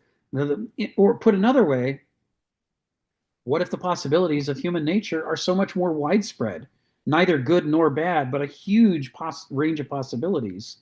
And that, this goes back to Joe's question about what should an Aristos do? What should we be engaging in? The answer needs to include a healthy dose of we're not sure. Some things we might try that we might think are good ideas, but also let us be clear, we're not sure. And the one thing I can be sure of is that an enormous amount of what I would prescribe would be bullshit because I'm flawed and my head is full of crap. It's like, that's where we are. And that really reinforces what Red Jacket said. It's like, yeah, you've got to allow experimentation because you got to give people the chance to discover the things that we are blind to so that we have an opportunity to take it in later. If we run around exterminating everybody else for their imperfections, we're just going to be left with our own system with its manifold imperfections that we can't even perceive, even though we suffer from them. So monomania is just not a recipe for anything good. Well, we've had like if we I don't know if you would call it religion, but Taoism, and all that, but it has not dominated. It's the more militant kind of mentality that has dominated throughout history, Mm-hmm. So it's like when you see a whole array of possibilities, it seems to be is mighty wins, if that's the, I mean, it's that physical militant kind of mentality seems to win out. Yeah. And that's why we have wars throughout history, At least so far. Yeah. Yeah. Too bad. Well, it's so what's interesting about the study of archaeology is that you could look at the archaeology of Europe and discover a date before which there weren't any wars. I mean, there could have been wars, but there's no evidence. There's no archaeological evidence at all of wars before a certain date. And that's weird because we're so sure that we represent human nature. So everybody must have always fought wars. We figure wars must be normal. That must just, and we can collect, reams of evidence to reinforce and rationalize this opinion, but we don't actually know if it's true. We just don't know. It could just be that we fight wars all the time. And that's the period of history that we're in where we're obsessed with wars. But maybe that wasn't a problem before. I mean, maybe there was violence, but not warfare before a Maybe certain as point. much as I've respected Greeks for all these years, maybe it started with the Greeks, ancient Greeks. Who knows? No, I'm just They were kidding. certainly pugilistic. They did like their fighting. Anyway, thank you, Ginny. Stephen, come off mute and tell us what's on your mind. Oh, yeah, I know the Liberals love this little example, and I've read up on it. I forget the exact island. They were Polynesian boys. They'd stolen a boat. Now, these boys were family and friends. I think it was a relatively small group. I think you're talking about something like 6 or 7 individuals. And there was this smaller island in this group of islands which was uninhabited, and they end up being stuck there. But they knew at some point somebody was going to drop by the island anyway. So they knew that they were going to be stuck there for a while. I'm not sure how long it took. Was it months or even a couple of years? But eventually somebody comes across them. They got punished for stealing the boat when they came back. But yeah, be very careful of this example when we have so many beautiful examples of the opposite. You know, like the mutineers from the Bounty, when they finally find their little island, what do they do? Well, the men wipe each other out, not the women. And as far as war goes, war is there throughout nature. Ant colonies war with each other. Chimpanzees war with each other. And I know that the liberal mind loves this idea of peace. I know Jesus is talking about peace all through the gospel. But I do see the opposite happening. I remember a few years ago, everyone was thinking when the Berlin Wall came down, this is a new era, it's just going to be the world corporations dominating everything and nations aren't going to have wars anymore. That's all over. I even thought that for a second. And then I thought again, I heard a lot of other people saying what I had thought, and I thought, no, history demonstrates that you'll have these cycles of peace and they're successful too. It was a beautifully success. It was a great success. The Americans helped finance the Chinese revolution, the material revolution in China. But after about 20 years, the Chinese suddenly noticed, hey, the world isn't big enough for both of us. And now we're going into the sticky business of the moment. Thank you. Thank you, Stephen. Yeah, on this, I don't take the liberal or conservative position. I'm an agnostic. And I what I notice is that just like you pointed out, each side picks the evidence that satisfies their ideology and says, this proves that I'm right. It's like, yeah, but what about that information? Oh, we don't talk about that information. We're back to what do we not see and what do we not grasp, you know? So when I introduce people to my bees that I raise in my backyard, it always takes a while to get them to not be afraid of them because everybody knows that bees are territorial and they'll sting you. And I'm like, well, these bees have stingers, but they won't sting you and they're not territorial.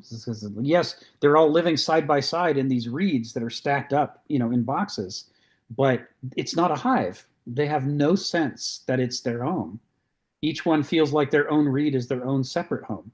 And, you know, they may have neighbors and that's nice, but they're not like going to defend the hive the way a honeybee does. The number of bees that are territorial is really small. There's honeybees and there's bumblebees, and then that's about it. And there's thousands of species of bees around the world, and they're almost all solitary. They have no queen. They don't make wax hives. They have no honey. They have nothing to defend.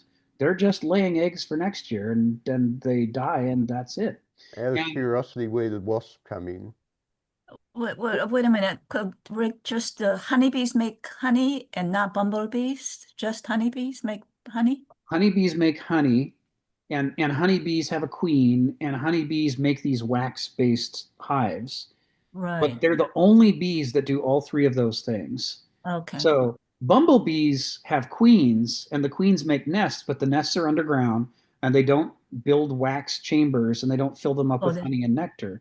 That's just honeybees. So like one species of bees behaves the way that we think all bees behave. And we cite them over and over and over and over as an example because it's the only one out of thousands and thousands of species that we know anything about.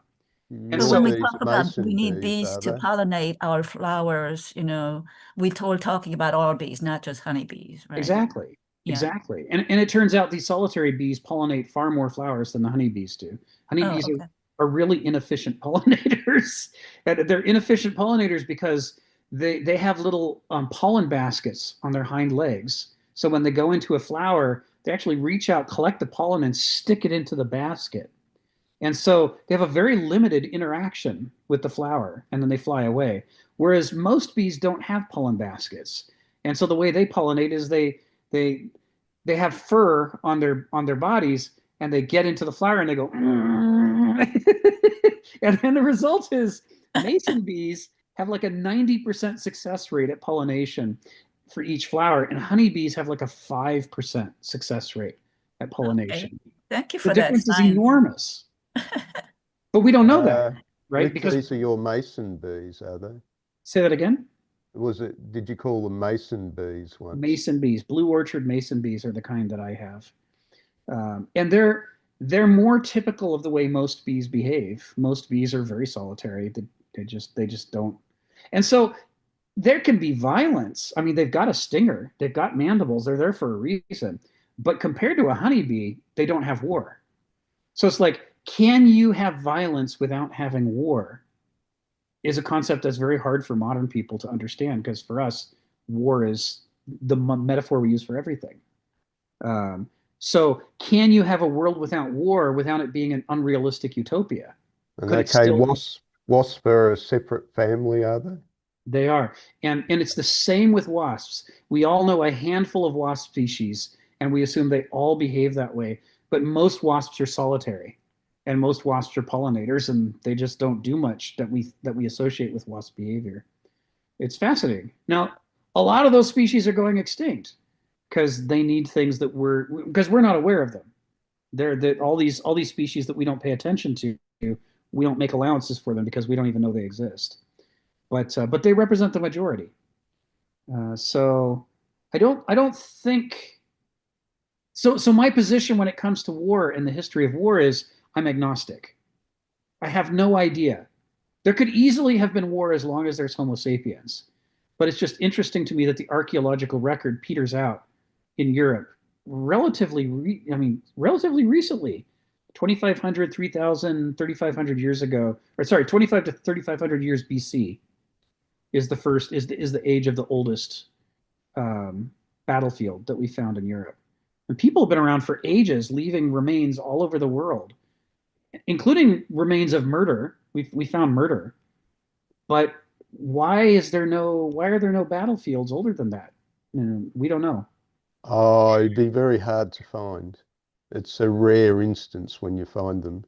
Yeah, but you'd expect them where people are. Like after that point, you start to find battlefields a lot where people are. But before that point, you find evidence of people without the battlefields. Again, I'm agnostic. I'm not saying it's not there. But what I am saying is I think it's clear evidence of the power of ideology over us, because it is almost inconceivable to us that there might not have been war, even though most things don't fight wars. They have violence without wars. We can't separate the idea from, this is that thing we do where, and by the way, still not taking a position, I am saying that people who say that, we're peaceful and we can have a peaceful world, they do the same thing.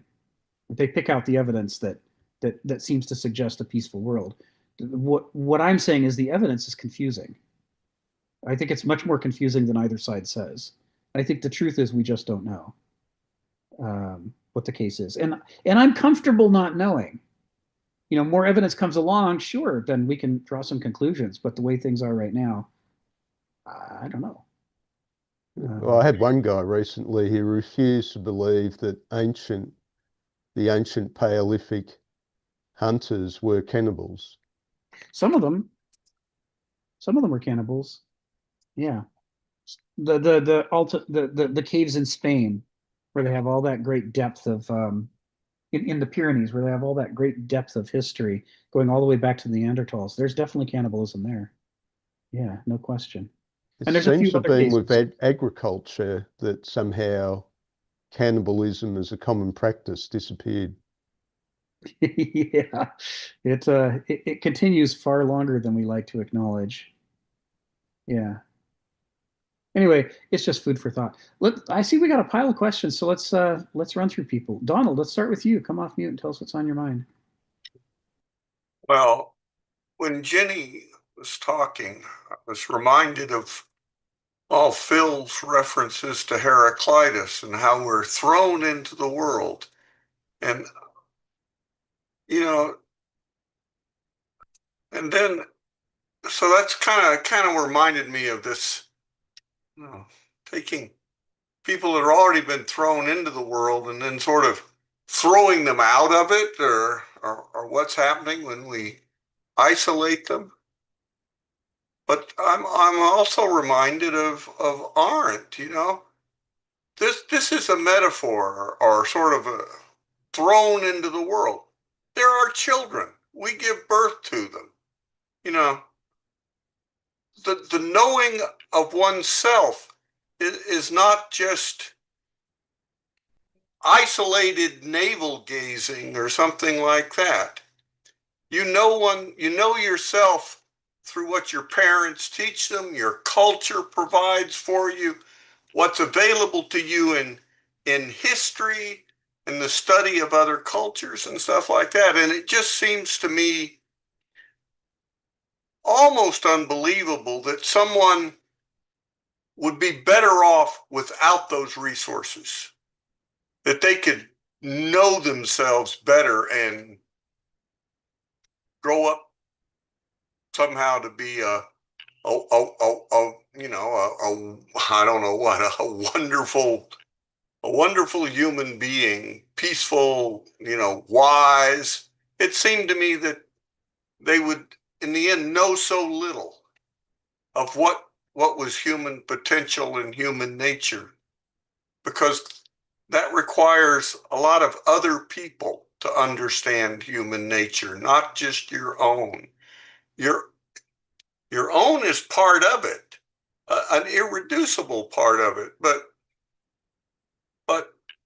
you know, people don't judge how fast human beings can run based on me, you know, or how well they can sing or dance or anything like that. It requires other people. I'm not, knowledge enough. Now, if Phil's going to talk about this, I'm going to apologize in advance. Okay, Phil, Donald has apologized in advance. So come off mute and tell us what's on your mind. Hey, Donald, I put my hands up after you because I want to ask a question. Like, it seemed to me that Plato would have done better if somehow Aristotle didn't leave, because Aristotle brought a certain praxis into the world. So when did he leave and why did he leave? Because he left. Now, eventually he taught Alexander the Great, but he was there before Alexander the Great was certainly a mature young man to conquer the world. So Philip of Macedonia must have brought him in to teach Alexander.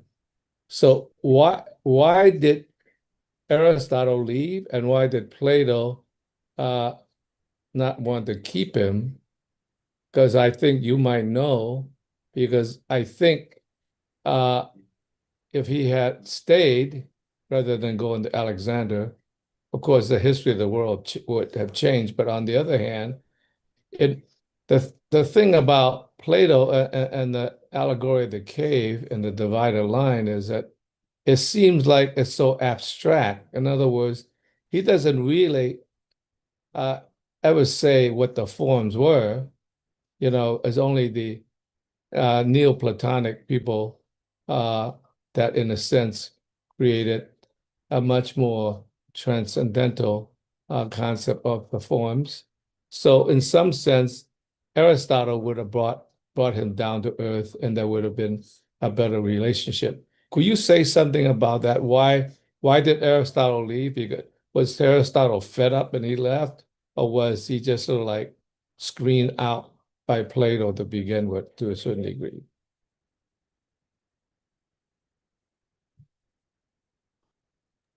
You gotta come off mute, Donald. Yeah, I feel I can be no help in this. I've never even thought about this question. It was, somebody over the last 2 weeks, and it wasn't Kenneth or anybody like that. It was they asked me, did you know that Aristotle was Alexander the Great's teacher? And I said, yes, I knew that. I said, and that was probably significant because Plato was Dionysus of Syracuse teacher, and nobody's ever heard of Dionysus. And that probably negatively affected Plato,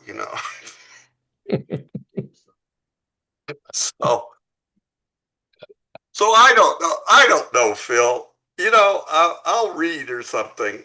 That is an interesting question. All right. Thank you for your ambiguous answer. I know it was ambiguous to begin with, but so yeah. Oh, when that came up, I was thinking of something. This is more for Rick. One of the best books in computer science that I've ever read was written by this Frenchman on object-oriented programming. And he had a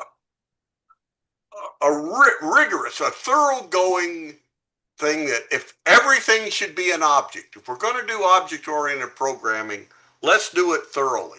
And he wrote a whole book on it, and he illustrated everything in this sort of made-up language that allowed, because he wanted to avoid implementation problems, about, well, how are you going to do this, and how are you going to, he says, let's just assume it all works perfectly so we can talk about object-oriented programming purely. And I love this book. It changed my whole thought about computer science in a very positive way. And I recommended it to somebody, and they said, no, that's a terrible book. And I went to Amazon and I read the reviews. And one of the reviews said exactly what one of my coworkers had said. This is a terrible book, and it's a terrible, it should have been done in C++ or Java or some other language so that people could understand it. And I said, if you don't have the abstractive powers to overcome the language, you have no business. You lack the abstractive powers to do object-oriented programming. Not yet, but soon. I'm right now involved in something. And I think of this when Phil brings up the divided line and the role of mathematics. If you can't overcome those hurdles, you don't need to know what's at level 3 and level 4, because that's not where you're going to be living your life. These are tests for people to see if they can achieve a certain level to do philosophy. They're not often things done in and for themselves. Hey, Donald, let me say something about being thrown in the world. I'll just say it very quickly. Oh, please, Phil. Yeah. It's the favorite metaphor I've learned from Heidegger. Well, that's the part that Heidegger got wrong.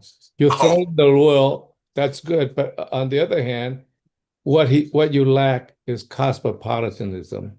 That's not a world philosophy. In other words, you have to also have an understanding of others in a cosmopolitan way. And he was not cosmopolitan. That's the problem with Heidegger, is he was too embedded in the German culture. And so therefore he was too regional and provincial.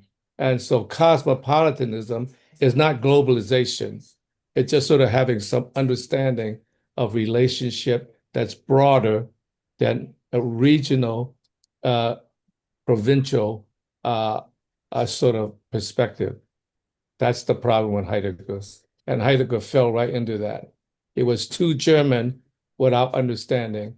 There were other culture that was also important without being globalized. Thank you, Phil. Thank you, Phil. And thank you, Donald. One thing I'd add, I had focused for a while on Alexander the Great as the preeminent student of Aristotle, but I'm being brought around by a book I'm reading by Richard Carrier called The Scientist in the Early Roman Empire, in which he goes back to the sources and concludes that science and the scientific method got a lot further than we thought they did. And that it got rolled back in the medieval epoch and we forgot about it. But that if you look at the evidence, that Aristotle's students who ran the Lyceum after him, the second and third leaders of the Lyceum after Aristotle, built on Aristotle's ideas in ways that preserved everything about the scientific method that Aristotle proposed, but also removed things that Aristotle proposed that were not part of the scientific method and replaced them with something closer to the scientific method.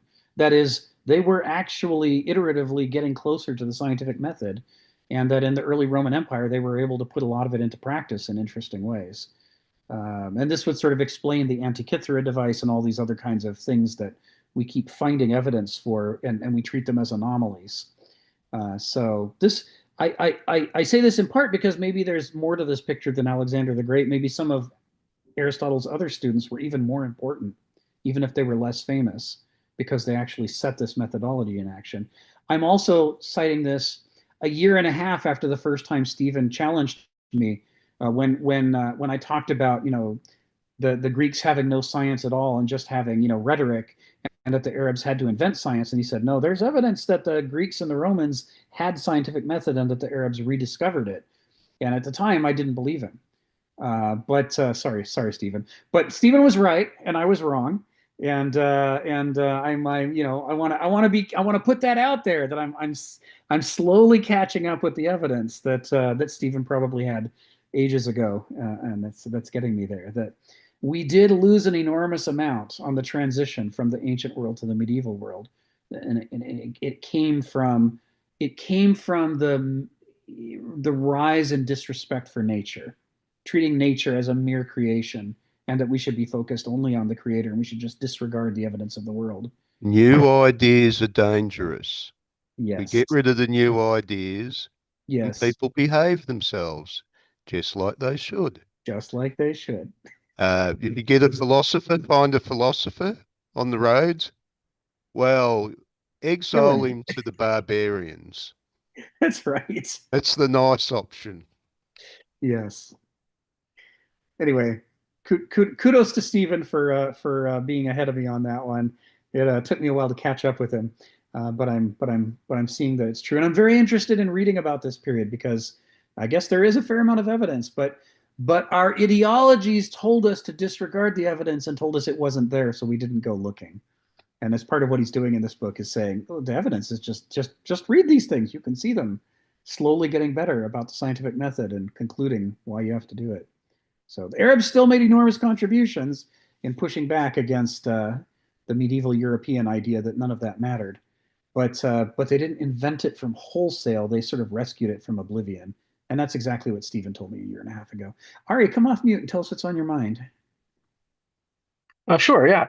I wanted to, similar to Jenny, ask to share a quote from a book I'm reading. It's called Dignity of Difference by Jonathan Sachs, my essentially favorite rabbi.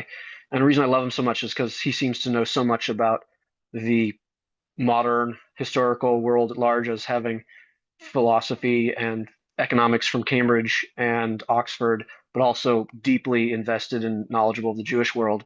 And so he seems to be able to have a nice dialectic between these. And this book is called The Dignity of Difference, and he wrote it in response as he was the chief rabbi of the United Kingdom. He was writing in response to what was happening with globalization, which is essentially, he doesn't say it so. He says this much more diplomatically, but you would say a different type of genocide that's occurring economically, where everything is being homogenized into a single uniform system. And he's talking about how dangerous this is essentially. And he wants to use not only the Jewish approach, but also the natural approach, and say that these things are at least in harmony with each other. And for me, also, what my personal support to this is also what we look when we learn more about neuroscience, that neuroscience isn't a purely rational. From the good book is like Descartes' Error by Maslow, I think. But initially, that hyper-rationalism and this top-down approach to just know everything, pure noesis, has no basis in biology. And if we are doing a noetic approach, the noesis itself proves the noesis false. And essentially that the brain and any biological system, but specifically any information-based neurological system, is what we call a top-down, bottom-up system. You have the top-down, which is what's being simulated from a singular rule-based abstraction point of view, and then what we experience sensorily through the real world, it updates this, and you have this conflict between that. There's someone, also a famous neuroscientist, British guy named Carl Friston, who talks about the free energy principle is this balance between where we're trying to minimize entropy by having a healthy, the ideal balance between top-down predictions and bottom-up experiences, and minimizing the error between this. And what I'm getting at is essentially this idea that he sort of says in this book here at the very end. I'll say it from the beginning of the quote rather than the end. It says that Judaism, which he labels as the original biblical monotheism, is about the miracle of unity that celebrates diversity. He says biblical monotheism is not supposed to be the idea that there is one God and therefore one truth and one faith and one way of life. On the contrary, it's the idea that unity is to be found in diversity. That is the miracle of creation. That is what is remarkable, and the proper object of our wonder is not the quintessential leaf, but the 250,000 different kinds of leaves. Not the archetypal bird, but the 9,000 species of birds that exist today. Not the meta language that embraces all others, but the 6,000 languages still spoken throughout the world. And that from a science mythology, if you want to replace the Big Bang as like God, there are essentially four attributes of God in the physics world, which are the four forces, or they're not really forces, but they're called the four interactions. You have the strong force, the weak force, the electromagnetic force, and the gravitational force. And essentially from these four rules, which I would label as the top-down rules of the universe, along with time and space and the time-space continuum, you get the vast diversity of the cosmos. And so that you have this amazing complexity that comes from a strange simplicity. But it's not that simplicity creates more simplicity. And that the harmony between these two things is that there is a cosmos that's a relationship between this top-down dynamics that are essentially the outcome-oriented rules, or just rules that exist, but then the bottom-up outcomes that actually emerge from this. And the harmony between this is found in a relationship through time. And I forget the famous author that talks about something called the fatal conceit. But this is the idea that I can just throw away the past and just make up something new because I know better than my ancestors. And so it's not like, as Stephen's saying, that new ideas are dangerous, but it's having memory and having a relationship with history where I can balance the new ideas, test them out, and not throw out the old baby with the bathwater. And so it's essentially having this, from an organism point of view, kind of becoming to cultivate sulfur-sunni, where you can have memory of all your mistakes and the interactions that you have, and try to come up with something that works, but is obviously in a harmony of things that work differently for other organisms. And it's this symathesy or palentropy that sort of exists between them that is always in a state of both homeostasis and constant dynamism, context, almost chaos, that you have cosmos and chaos together, and they bring each other into being. That's all. I'll pull a Phil. That's it. That's Ari. Thank you, Ari. Yeah, this concept, this Greek concept that change is not chaos. As Heraclitus says, it is by changing that things find repose. The status quo is created through enormous amounts of energy and dynamism. And so a cosmos is not a static system, it's a dynamic system. And if anything, a static system would be a chaos because it's not alive anymore, it's dead. You know, to be alive, it has to be adapting and changing. So I really like what you were saying. It's quite interesting stuff. Well, let's go on to paragraph 5, because Kenneth gets us going with an interesting reference to Plato. So Donald will be percolating here, and I have a Kenneth parable from his unpublished book Minotaur that applies to what he's referring to here from Plato. So he says, the facade of social appearances, who appears respectable and carries out sanctimonious performances in public, was radically discredited by Jesus, as it was by Plato before him. The true test of moral character is shown by the impunity brought on by the ring of Gyges and its shield of invisibility. And he cites the Republic as the source for that. So this is the idea that you don't know whether someone's moral until you find out what they do when there are no consequences for their actions.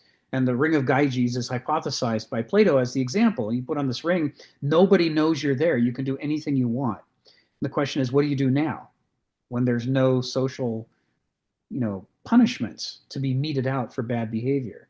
If the only reason that you act good is for fear of, consequences, then you're not a good person. A good person is someone whose character intrinsically makes them good, not someone who's always waiting for their chance to do something wrong and just is restrained. And this is where you get Diogenes' quote about the proper conduct of life requiring right reason or a leash, where right reason is a reference to your character. Do you see the world and reason about the world in the right way that makes you, capable of proper conduct? So this issue, the ring of Gyges, Kenneth wrote a parable about that. Well, parable, paradox, he's got all these paradigms. So the first part of it is this, and the second part of it, the second paragraph I have to break up into 2 parts because of the length restriction in the chat. So I'll post them here, but you can read them there, like so. And I'll just narrate us through it for anyone who doesn't have the chat handy, like possibly in the YouTube videos. The ring of Gyges, this is in Minotaur, this is Parable 60, which he subtitles Value Neutralism. He says, so long as every culture was overtly a corpus of value principles for digesting knowledge and understanding, those nested in the culture intuitively sensed the need to evoke and cultivate in themselves a value intelligence, something they had to develop. It was a responsibility. A political and moral, philosophical and religious way of adjudicating issues. For life and society leave no choice but to construe for ourselves a hierarchy of what is vital, important, essential. And remember that vital here comes from the Latin. There's life, vitae, is tied up in this. He's talking about sophrosune. It's hiding in these words. He continues, to wallow in subjectivisms or trivia is toxic to value intelligence, just because people habituate to what they take for granted. If you make yourself take for granted trivial things, then you're going to miss profound things. They become what they digest. The second paragraph, but modern culture seems objective, seems composed only of information, science, impersonal forms of organization, amoral technology, and economic processes. It appeals to appetitive and utilitarian mentalities, and of course, appetitive is a shorthand for douloi and utilitarian for banalsoi. It appeals to appetitive and utilitarian mentalities preoccupied with what is merely subjective, the douloi, or what is merely objective, the benausoi, i.e. gnosis and noesis, naive gnosis and naive noesis. Not with what is human, the self-reflecting relation between the two. Our culture seems aseptic and neutralized, purged of value taints, and so we imagine we can live in it without sharpening our wits for insight into values. It is an invisible medium, characterless and qualityless. In truth, these are not actual traits of the culture, but blind spots, dead spots it has cultivated in our intelligence. Not by accident, we articulate no vocabulary for the subtle modes and concrete activities of human psychic and cultural chemistry. Just as Greek gave a largesse of insights and distinctions to medical and natural science, so too the ultimate terms of psychology or anthropology are their patrimony. So this is a theme we talk about throughout this book a great deal. It's the ways in which the language that we use in the modern world limits our ability to even think about, let alone talk coherently about, the most important issues. What is value intelligence? What's at stake with it? What happens if you don't cultivate it? What happens if you do? How do you cultivate it? What are the different kinds of ways that we can go wrong? All of this stuff, the Greek language and culture give us an enormous toolkit of words to talk about in very precise, accurate ways. But in English, we're sort of fumbling around with words like smart and dumb, or intelligence, which just means smart. And words like idiot lose their meaning in English and stop being the warning that they should be about the dangers of overvaluing our own perspective as though it were complete, right? Idiota, one's own. And we take it as an insult if someone accuses us of being an idiot. Whereas the Greeks understood everybody's an idiot because everybody only has their own perspective, and that we have to try to work to cure it through, cultivating cosmopolitanism and other things. We could have an intelligent conversation about these things in ancient Greek culture that we can't have in modern English without people thinking that you're insulting them or attacking them. This is where we are. And so the Ring of Gyges, he's talking about, invisibility, and in this case, it's sort of an inverted invisibility. What happens if you're raised in an anti-culture that doesn't teach you any of these moral forms? Then what kind of person do you become? And this is his twist on Plato's Ring of Gyges from Minotaur. Minotaur will be published later. We're going to do Millennia Microcosm first, but we'll come back to it at some point. He thinks Minotaur needs another round of editing and sifting and removing some of the ones that he's not satisfied with and replacing them with others. But I share them in here anyway because this is a way to get Kenneth's voice into these seminars, even if it's just a draft voice. So this is his critiquing about that. So that issue, does your goodness go all the way down into the depths of your character, or is it just a performance that you're doing so that you can get the social rewards of conforming to expectations? He says this is what Jesus is talking about. Jesus talks about it repeatedly in Mark, but also this is what other wisdom literature, Jewish wisdom literature, Islamic wisdom literature, and ancient Greek wisdom literature, they all talk about this problem, about the difference between our persona and our character, and that it's our character that we need to be focusing on cultivating, not trying to perfect our persona so that nobody knows who we are, because then we have the problem of the Ring of Gyges. It's like we're not being authentic. Donna, come off mute and tell us what's on your mind.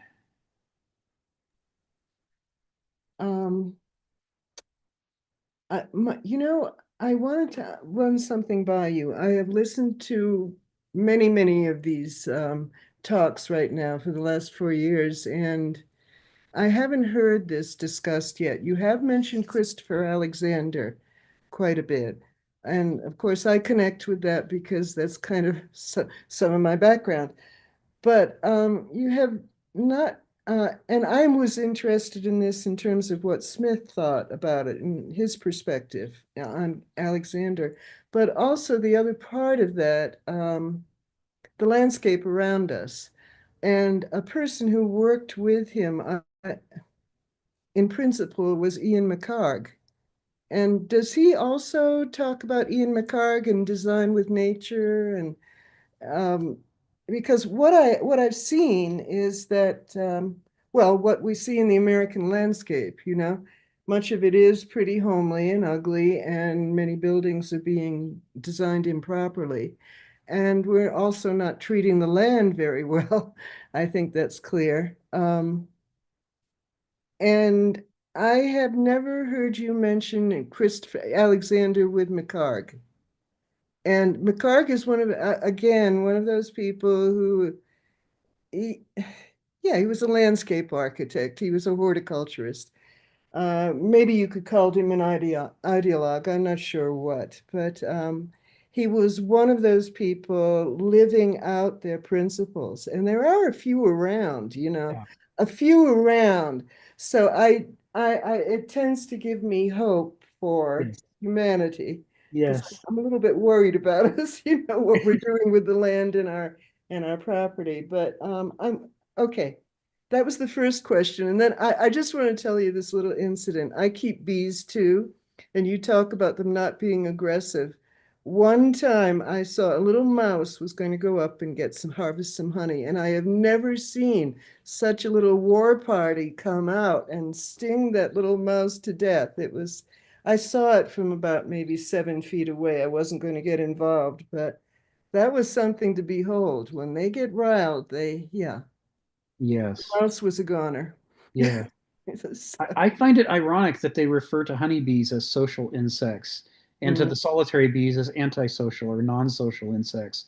yeah, Because, yeah, maybe they're social with each other, but they're antisocial with everybody else. yeah. They will sting a mouse to death. They're not Whereas, going to let anybody touch their queen. but the non-social insects like the mason bees, they'll let you be right there. I mean, you can pet them. Literally, you can run your hand over them. They don't care. There's nothing at stake for them. They think it's fine. Well, if I So, move slowly with the smoker, I'm okay. I'm safe. yeah. But very slowly, I know fast moves with those guys. Yeah. Yeah, I've completely missed Ian McHarg. I'm so glad that you brought him up. I'm gonna follow up. Design with nature. Yeah. Yeah, I mean, not everybody wants a strip mall in America, believe it or not, or Versailles. They do not necessarily want that. However, they have to work for it. If we want wildlife corridors on our land, we have to have the land to do it. We have to have the people near us the community deciding, the village deciding to do that. But unfortunately, if we're just living in our little, encapsulated worlds, we may think that's all there is there, Yeah, that's right. which is a kind of living hell, really, strip malls. Yeah. Yeah, for anything alive, it's not good. Yeah. Anyway, I've just gone on about that, but I wanted to check, if he does address Ian No, McHarg at all. we haven't looked into Ian McHarg yet. Thank Okay. you. We will now. Okay. And I wanted to tell you about my bees. Yes. That was an amazing incident. Yeah. It was a war, really. Yeah. I mean, it goes to Stephen's point, cultural species that incorporate war, they exist not just among Homo sapiens. I mean, honeybees for sure. Ants. And ants will do it. Most ants are social, and the social wasps will do it. He pointed out chimpanzees. That's another excellent example. But the thing is that it is a variety of cultural species. So some species engage in that cultural species and others don't. It depends on which species they are and what their strategy of life is. Some of them, war is not possible because they're not social. They don't get together in groups. It just doesn't happen. I think there's an interesting thing about when you study Navajo culture, you pretty quickly learn about Hopi culture because they're like right on top of each other. They're around. The Navajo basically colonized all the area around the Hopi plateaus, and so the Hopi are contained within the Navajo space to a large extent.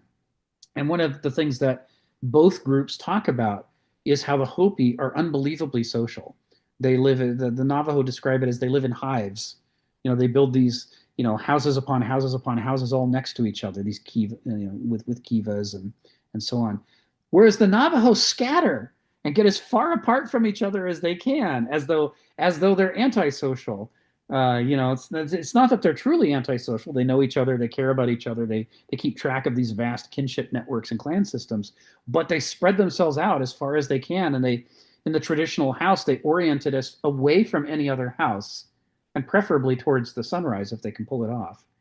So what we see is two different indigenous peoples occupying nearly the same territory, but with exactly opposite strategies culturally for whether we're going to gather together or whether we're going to split apart.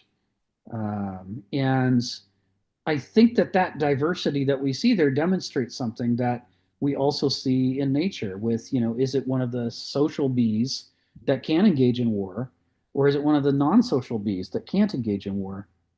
I think what's hard with the liberal conservative split in our country being so extreme, it's hard to conceive that both sides are wrong, and that because it's not all one way and it's not all the other way either, that there is a diversity of solutions.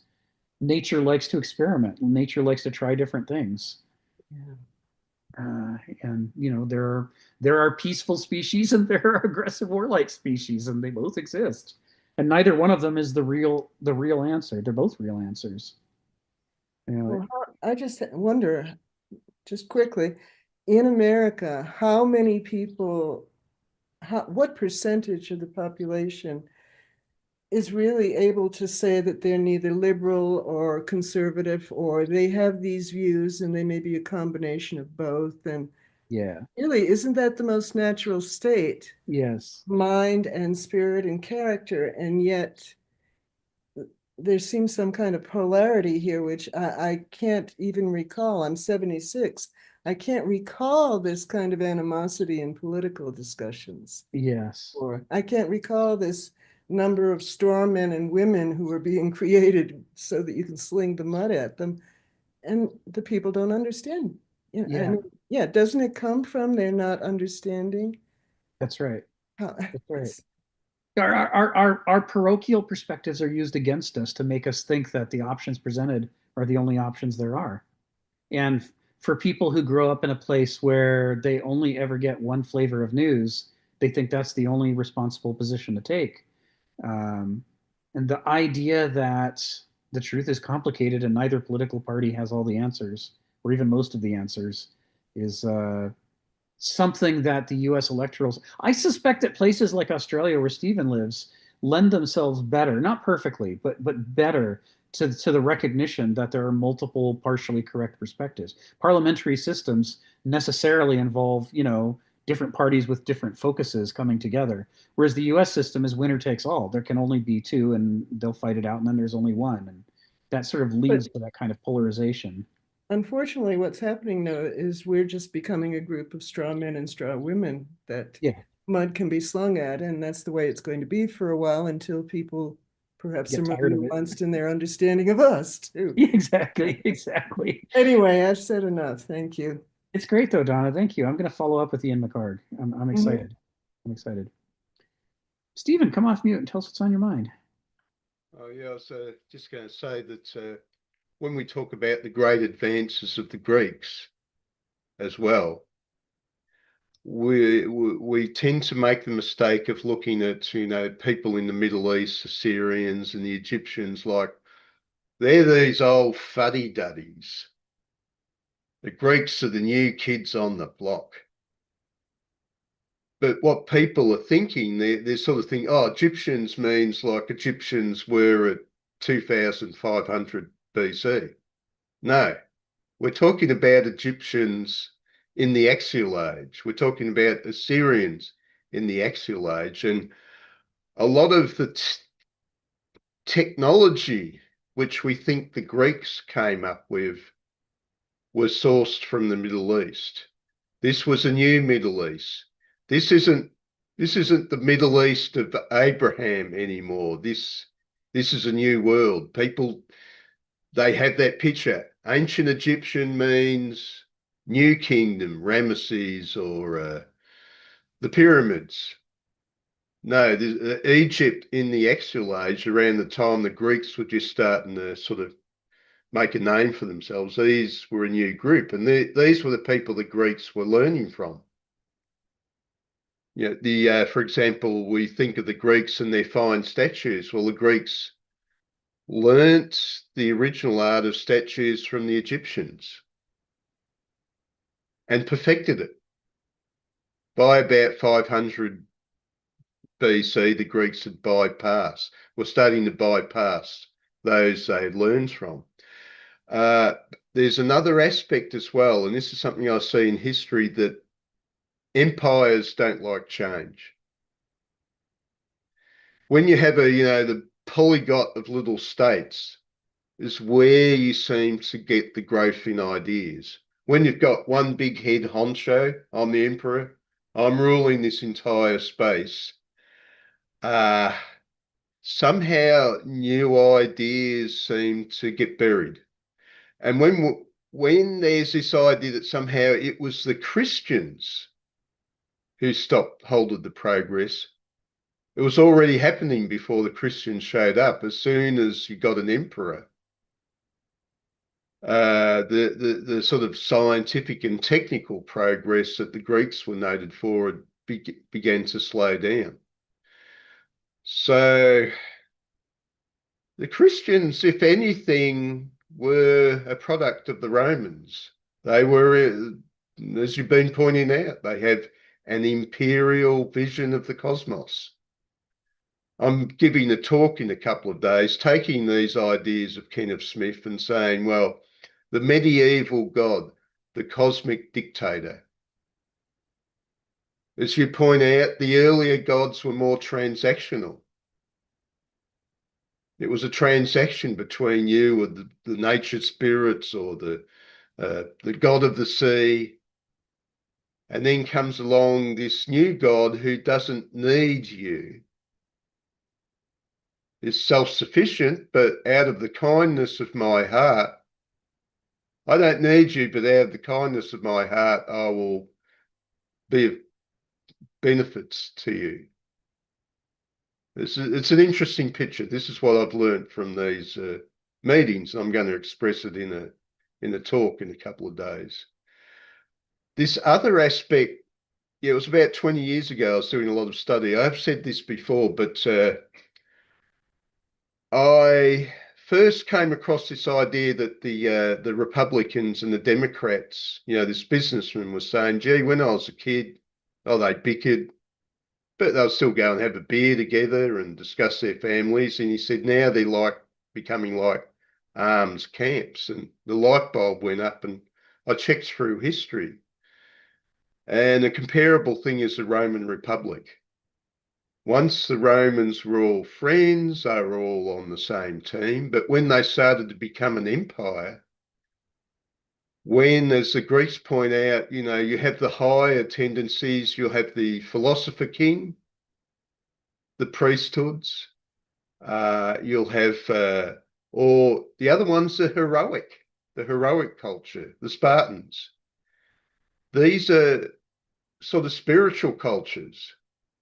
But then we get the culture of appetite, which is very marvelous, but can also bring us down. And the Romans went from the spiritual heroic culture to the appetite at enormous speed. They had become an empire that still thought itself a republic. At this point, you've got two ways you can go.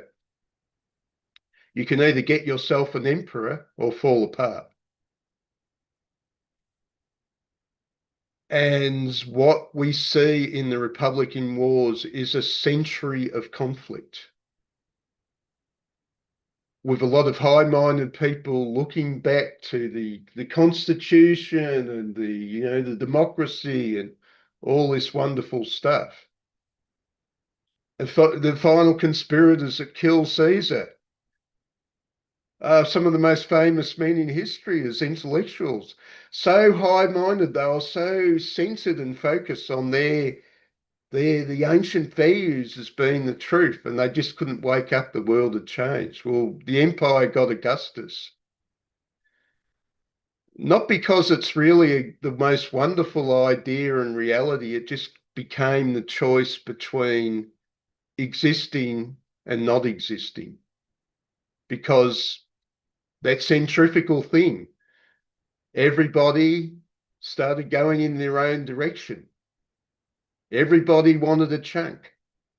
And you get the centripetal in the emperor who pulls it all back together. It isn't great, but yeah, well, Rome survived a few centuries after that. Thank you.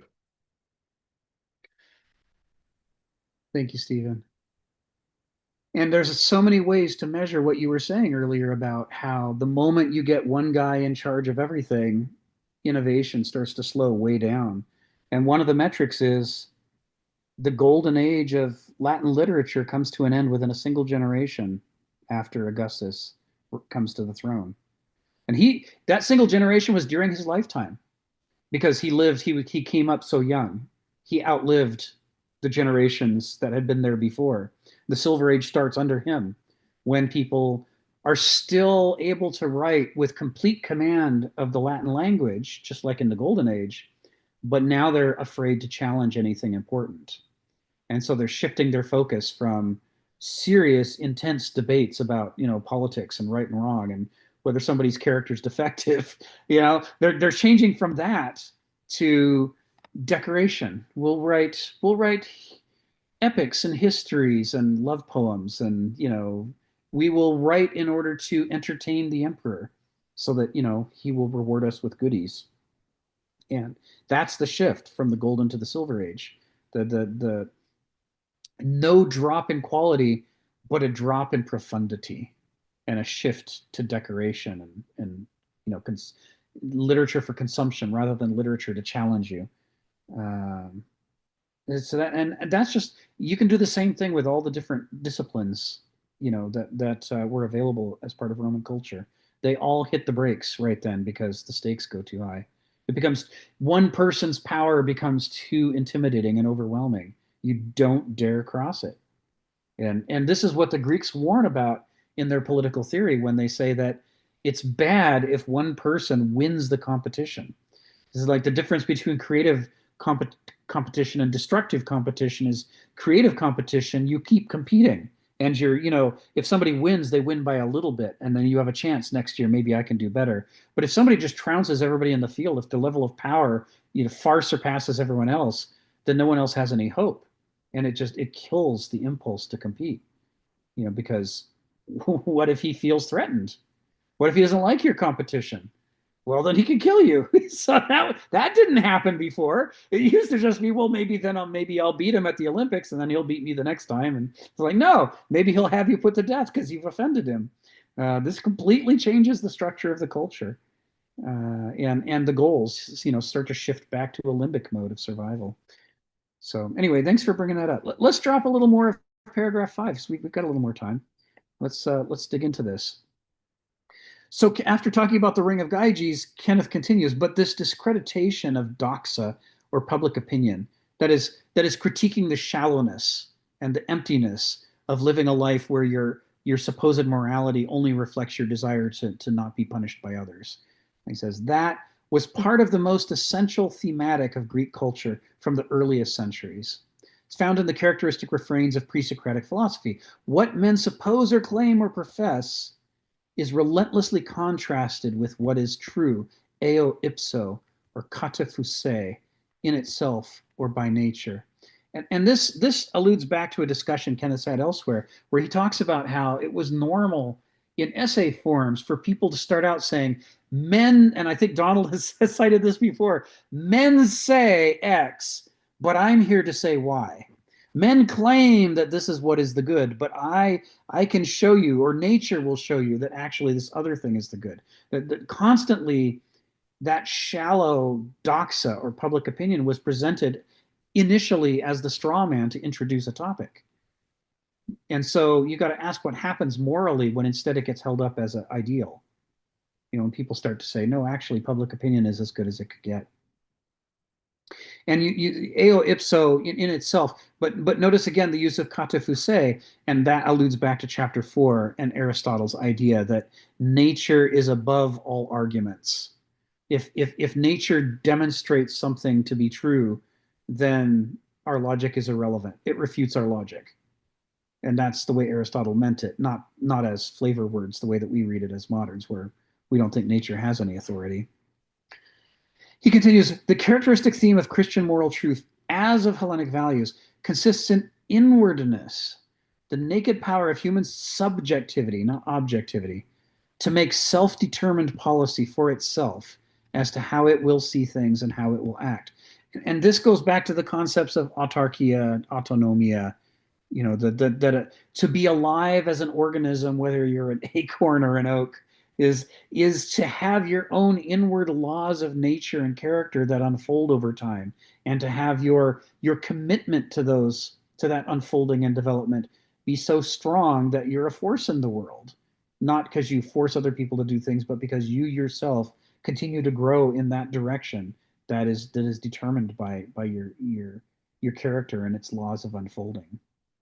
And so here he's basically contrasting. He says the characteristic theme of Christian moral truth, but this is chapter 6. We're contrasting this, going back to Mark's Jesus and other early sources, as representing the genuine Christian impulse, in contradistinction against the imperial Christian impulse of the medieval power structures. Right. And once again, he's showing how it aligns with Hellenic values. And so this is sort of underscoring this idea. Can we understand Jesus if we read him as moderns, or do we have to learn the ancient worldview so that we know what the assumptions are that he's taking for granted? And perhaps the same could be, Ari's dropped off the call because he had to go, but the same might be said about, rabbis who are writing around that period, the first century BCE and the first century CE. This is a highly Hellenized period in the Middle East, in which many people have been marinating in Greek philosophy, or the Roman, equivalents for them that occur thereafter. And when they make their arguments that we just assume is one Jew talking to another or one Christian talking to another, as moderns, we just assume that because we have this cartoon version of history. Kenneth's saying what in fact is happening is people who have been deeply Hellenized, and even if they don't 100% agree with the Hellenic value system, they know it like the back of their hand. And that's the frame of reference in which Mark has Jesus say the things that he says. It's not just in an isolated Jewish context that has never met the Roman Empire and never met the Greeks and is somehow purely, enveloped in from the rest of the world. And so this is why he's saying the closer you get back to Mark's Jesus, the more you see this marination in Hellenic values as well as Hebrew values. So it's interesting, because part of what he's showing is that, if the second half of the dialectic of the medieval epoch is all of these people around the periphery of the European Christian world who are insisting on going back to Jesus's message, to Paul's epistles, to the earlier ideas, and setting them up in contrast with what's being enforced by the orthodoxy, he's also at the same time saying that even though the medieval revolution overthrew the old value system, he's saying that old value system keeps popping back up again, like a game of whack-a-mole. That all these different Benedictine and Franciscan and Dominican and other spiritualist movements, they're refusing to 100% go along with the dominant orthodoxy. And the thing that the point of contention is that they don't entirely agree with the medieval revolution. They say the medieval revolution has many fine qualities. These people, hardly any of these people are saying, I'm not a Christian, I hate Christianity. They're saying, I am a Christian, I love Christianity, but the version of Christianity that I love needs to retain some of these Hellenic babies that you've thrown out with the bathwater when you did your revolution. So basically, the revolution doesn't actually end. There keeps being a tug of war over what we were supposed to do next. And that's exactly what kind of the totalitarian genocidal impulse of the power structures doesn't want to happen. But it is the inevitable consequence of the way that they went about it. I think we can actually, 3 minutes left and no questions. Let's go on to sentences 4 through 8 of paragraph 5. It says, man coins for himself an authentic or a counterfeit why for his every action. Any apparently righteous action can be performed in truth for corruptive reasons that belie its virtue and value. Blake succinctly distilled the precept, as a man is, so he sees. Kenneth loves this line from Blake's letter to Reverend Tressler, where Blake's complaining because Reverend Tressler commissioned a painting of a tree and then refused to pay for it, and had various complaints about it. And Blake saying, you do not understand what you're looking at. You're just looking at its monetary value, but you should be looking at the glory of nature and God that I'm trying to illustrate in this painting. And that's why he comes out with this line, as a man is, so he sees. The evil in the world is thus man's doing, something he invoked. And any man should be able to read his own quality of self in the acts and biases he propagates. This is about Gnothi Sealta. We should be able to look back at our patterns of behavior and speech and see the problems in them.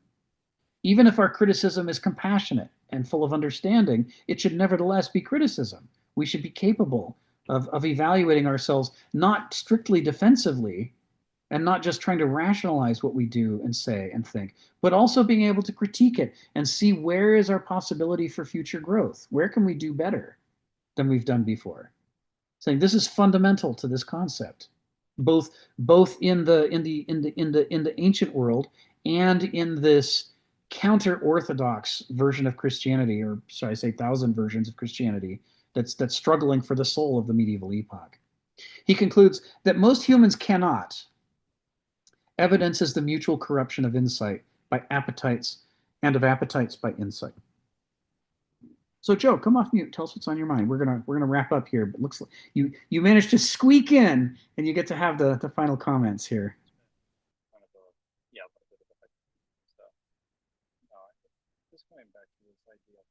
Oh, your volume's too low. Can you get closer? Let me try.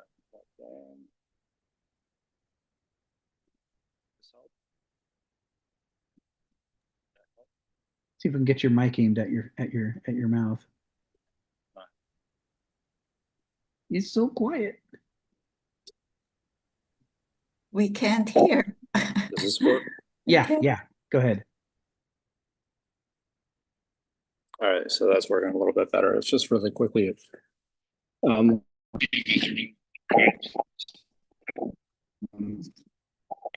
thing that's pretty interesting about this is that this is where a lot of people don't feel like myth communicates something anymore, and this is one of the criticisms of the modernity in general.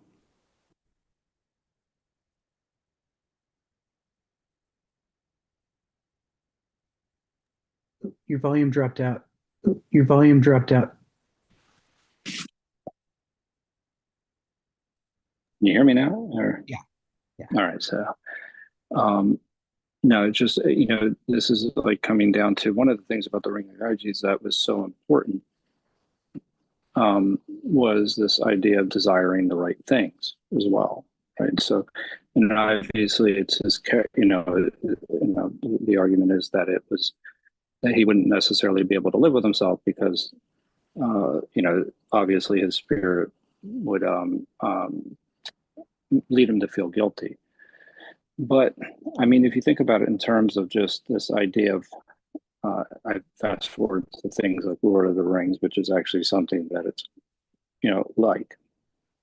And I was having a conversation about this yesterday, and the idea of a ring and having is a really deep concept used, kind of like time and again, in order to convey a message. But the bottom line is that the objects are controlling us, not us controlling the objects.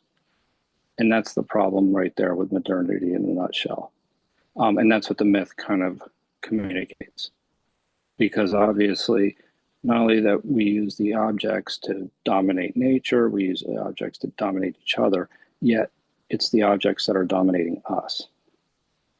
And that's the interesting thing about that, is that while myths are, kind of looked down upon as to communicating, wisdom and a message in the modern world, there's nothing that could be more true in that particular instance. And I appreciate that particular reference because I think that story actually holds a lot of credence in today's world. And there's a lot of other things as well that both of those stories communicate. But anyway, I was appreciative of covering that, and I just couldn't chime in when you were covering it initially. Yeah, thanks for bringing it up. It's, considering how many reviews I've read of The Lord of the Rings, whether as books or as films, it's shocking how infrequently the Ring of Gyges comes up. Because, Tolkien had a classical education. It is no coincidence that the great artifact of The Lord of the Rings is effectively the Ring of Gyges. And what does it do? How does it corrupt your character? And the wise are terrified of putting it on. Gandalf is like, absolutely not. I would want to do good, but if I put it on, I would do terrible, terrible things. It's they're talking about this issue. It's fascinating.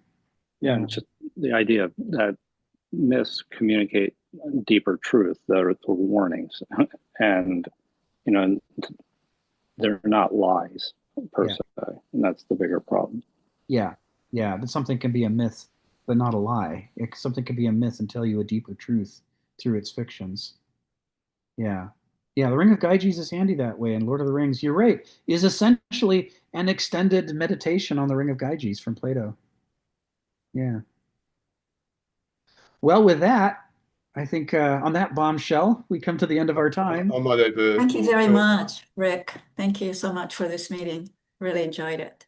I might point out Thanks, that what Rick. we've got in this paragraph is one that I just keep on coming across with the rationalists. Yes. Steve, just I have a question for you, Steve. Is it like 8 a.m. or 7 a.m. where you are right now? It's 7 a.m.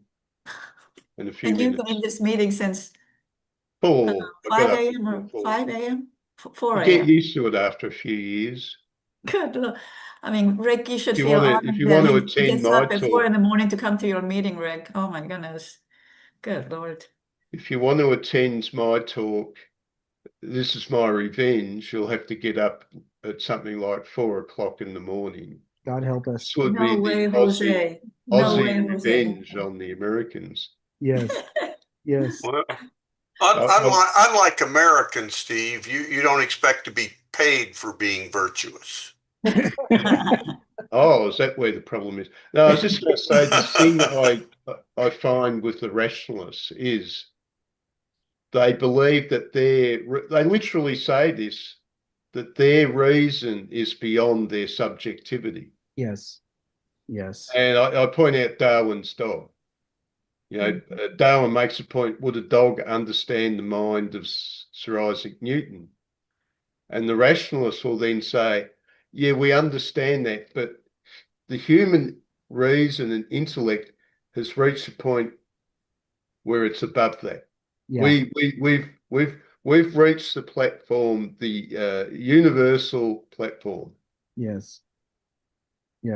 The core challenge of the possible limitations of the rational mind, that question is dismissed by saying, nuh-uh. we're better than that, so we don't have that problem. It's like, well, that's a claim, but how about... I have to say, this is where Buddha, I know there's contemplative prayer in Christianity, but it's far more emphasized and talked about in Buddhism. It is. And I do really appreciate, that's when I really took seriously the power of contemplation and meditation to kind of calm down the crazy monkeys, in the mind. Yeah. Yes. So, but I mean, I think the Desert Fathers, there were contemplatives, not too many to these days. Yeah. Right. So anyway, thank you all. I had a fabulous time, and hope to see you all next Monday. Bye. Have a great week. Bye, Rick. Bye.